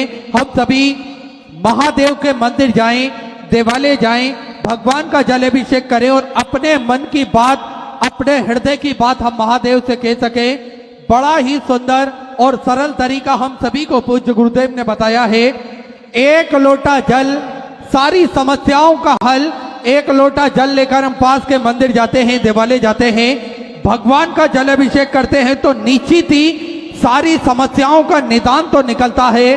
साथ में महादेव के प्रति हमारी अपार श्रद्धा भी बढ़ती है और महादेव को धन्यवाद अदा करने का शुभ अवसर हम सभी को प्राप्त होता है। तो बड़ा ही महत्व पूज्य गुरुदेव ने हम सभी को कथा के दौरान बताया गया है एक लोटा जल का, और उसकी महिमा हम शब्दों में बयान नहीं कर सकते कि किस प्रकार से मेरे महादेव ने सभी भक्तों को प्रदान करा है। जिनने भी एक लोटा जल चढ़ाने का नियम अपने जीवन में धारण करा है, मेरे महादेव ने किस तरह उन सभी भक्तों का हाथ पकड़ा है और किस तरह उन्हें दुनिया की सबसे अनमोल खुशियां प्राप्त हुई है, ये केवल और केवल मेरे महादेव की कृपा से ही संभव हो सकता है। और देखिए, महादेव के मंदिर जाना ये निश्चित ही हम सभी के कर्म उदय होते हैं, तब जाकर हम महादेव के मंदिर जाकर भगवान भोलेनाथ का जल अभिषेक करते हैं, शिवलिंग पर जल चढ़ा सकते हैं, जल अर्पित कर सकते हैं। और देखिए, खुशी कैसे प्राप्त की जाती है, खुशी को कैसे कमाया जाता है, ये हम सभी को जान लेना चाहिए। देखिए, अधिक धन आपने कमा लिया तो उससे आपको खुशी प्राप्त होगी, ये पूर्णतः संभव बात नहीं है कि अधिक धन होने के बाद आपको, अधिक संपत्ति होने के बाद में आपको खुशी प्राप्त होगी। खुशी हमें किस प्रकार से प्राप्त होती है कि कोई कोई भक्त तो ऐसे हैं जो भगवान महादेव के मंदिर जाकर ही अपने आप को सुखी प्राप्त करते हैं, खुशियां उनके जीवन में आती है। कई कई भक्त ऐसे हैं जिन्हें महादेव की कथा श्रवण करने को मिलती है, तब जाकर खुशी प्राप्त होती है, तब उन्हें दुनिया के सारे सुख मिल जाते हैं। देखिए, ये हमारे दृष्टिकोण पर निर्भर करता है और साथ में हम धन कमाते हैं तो धन का सदुपयोग किस प्रकार से कर पाते हैं, ये कुछ ना कुछ उस पर भी निर्भर करता है। देखिए, खुशी कैसे कमाई जाती है। एक सेठ जी थे, उनका मन हमेशा अशांत रहता था, इतना धन होने के बाद में भी वह खुश नहीं रहते थे। एक दिन उन्हें रास्ते में एक किसान मिला। सेठ ने उस किसान से पूछा, मैं तुम्हें रोज देखता हूं, तुम हमेशा खुश दिखते हो, इसका राज क्या है, कितना कमा लेते हो? तो किसान ने बोला, मैं बस दिन भर में 4 आने कमाता हूं। तो सेठ जी बोलते हैं, बस 4 आने कमाने के बाद में तुम इतने खुश कैसे रह सकते हो? तो वो किसान बोलता है, मैं 1 आना कुएं में डाल देता हूं, 1 आना से कर्ज चुका देता हूं, एक आना उधार देता हूँ और एक आना मिट्टी में गाड़ देता हूँ। सेठ जी को यह बात कुछ समझ में नहीं आई। सेठ जी ने उस किसान से पूछा, थोड़ा सा विस्तार में बताइए कि क्या बात है आखिर। तो किसान मुस्कुराया और कहा, उसने कहा मैं एक आना कुएं में डाल देता हूँ, अर्थात परिवार का भरण पोषण करता हूँ, माँ बाप की सेवा उस एक आने से करता हूँ। दूसरा आना से मैं दीन दुखियों की सेवा करता हूँ, मंदिर गौशाला में लगाता हूँ, दान पुण्य करके अपना कर्जा चुकाता हूँ, अर्थात मेरे ऊपर जो कर्ज था वो कर्ज ये दान पुण्य धर्म कर कर मैं चुकाता हूँ। एक आना उधार देता हूँ, मतलब बच्चों की शिक्षा में वो एक आने को लगाता हूँ जिससे मेरे बच्चे अच्छी शिक्षा प्राप्त कर सके, अच्छा अध्ययन वो कर सके। और आखिरी बचा एक आना में मिट्टी में गाड़ देता हूँ, मतलब इन्वेस्ट कर देता हूँ जिससे स्वयं धन कमा सके, इसलिए उस एक आने को मैं इन्वेस्ट करता हूँ, कहीं पर भी लगाता हूँ। अब हम सभी को जान लेना चाहिए कि खुशी इस बात पर निर्भर नहीं करती है कि हम कितना धन कमाते हैं, कितना पैसा कमाते हैं, बल्कि इस बात पर निर्भर करती है कि उस पैसे का हम करते क्या हैं, उस पैसे की कमाई पर इसका इस्तेमाल सही तरीके से हम करते भी हैं या नहीं करते हैं। नहीं तो धन अपना रास्ता स्वयं बताता है। देखिए, हम सभी को इस मृत्यु लोक में आए हैं तो हम सभी को दीन दुखियों की सेवा भी करना चाहिए। हम सभी को अपने बच्चों की तरफ, शिक्षा की तरफ भी ध्यान देना चाहिए। और अगर हमें भगवान की कृपा से धन प्राप्त हो रहा है तो इसको दीन दुखियों की सेवा में लगाकर अपने धन को शुद्ध करें, जिससे निरंतर खुशी आप सभी को प्राप्त, हम सभी को प्राप्त हो सके। और देखिए, बाबा भोलेनाथ की कथा न केवल हम सभी को सेवा का भाव से जागृत कराती है, हम सभी को सुंदर अलौकिक दिव्य कथा के माध्यम से सेवा का भाव भी प्राप्त होता है। हम सभी निरंतर नित्य नई नूतन कथाएं श्रवण कर कर अपने परिवार में हमको किस प्रकार से अपना जीवन गुजारना है, व्यतीत करना है, ये भी शिव महापुराण की कथा हम सभी को बताती है। और देखिए, पूज्य गुरुदेव तो स्वयं हम सभी को बताते हैं कि किस प्रकार से हम धन का सदुपयोग कर सकते हैं। स्वयं खुद गुरुदेव भी सेवा के भाव में हमेशा निरंतर लगे रहते हैं। बच्चों की शिक्षा में पूज्य गुरुदेव हमेशा बढ़ चढ़कर कार्य करते हैं। कई बच्चों की फीस कुबेरेश्वर धाम से श्री विठले सेवा समिति के सानिध्य से निःशुल्क उन बच्चों के स्कूल में जमा की जाती है, जिससे वे बच्चे अच्छी शिक्षा अध्ययन कर सके। साथ में आप सभी को भी पूज्य गुरुदेव बताते हैं कि किस प्रकार से हम लोगों की सहायता कर सकते हैं। देखिए, विठले सेवा समिति को यहाँ तक सूचना मिलती है, वहाँ तक तो सारे कार्य होते ही हैं, लेकिन विठले सेवा समिति के आप सभी सदस्य हैं, जितने भक्त भी कथा श्रवण करते हैं, अगर आपके घर के आसपास भी कोई बच्चा ऐसा हो जो शिक्षा अध्ययन करना चाहता है और धन के अभाव के कारण वे शिक्षा अध्ययन नहीं कर पा रहा है, तो आप कुछ लोग मिलकर उस बच्चे की फीस जमा कर दें, उसके कॉपी किताब की व्यवस्था कर दें, जिससे वह बच्चा पढ़ लिख सके और भविष्य में वे देश का नाम भी ऊंचा कर सके, साथ में अपने परिवार का और अपने सनातन धर्म का नाम भी वो ऊंचा कर सके। ऐसी सोच हम सभी के जीवन में पूज्य गुरुदेव ने कथा के माध्यम से डाली है। और देखिए, किसी ने बड़ा ही सुंदर कहा है, दान करने से रुपया जाता है, लक्ष्मी नहीं। घड़ी बंद होने से घड़ी बंद होती है, समय नहीं। झूठ छुपाने से झूठ छुपता है, सच नहीं। माना ये दुनिया बुरी है, सब जगह धोखा है, लेकिन हम तो अच्छे बने रहें, हमें किसने रोका है। रिश्ते मौके के नहीं, भरोसे के मोहताज होते हैं। इसलिए जीवन में हम सभी को भगवान के ऊपर आधारित होकर ही सारे कार्य करना चाहिए।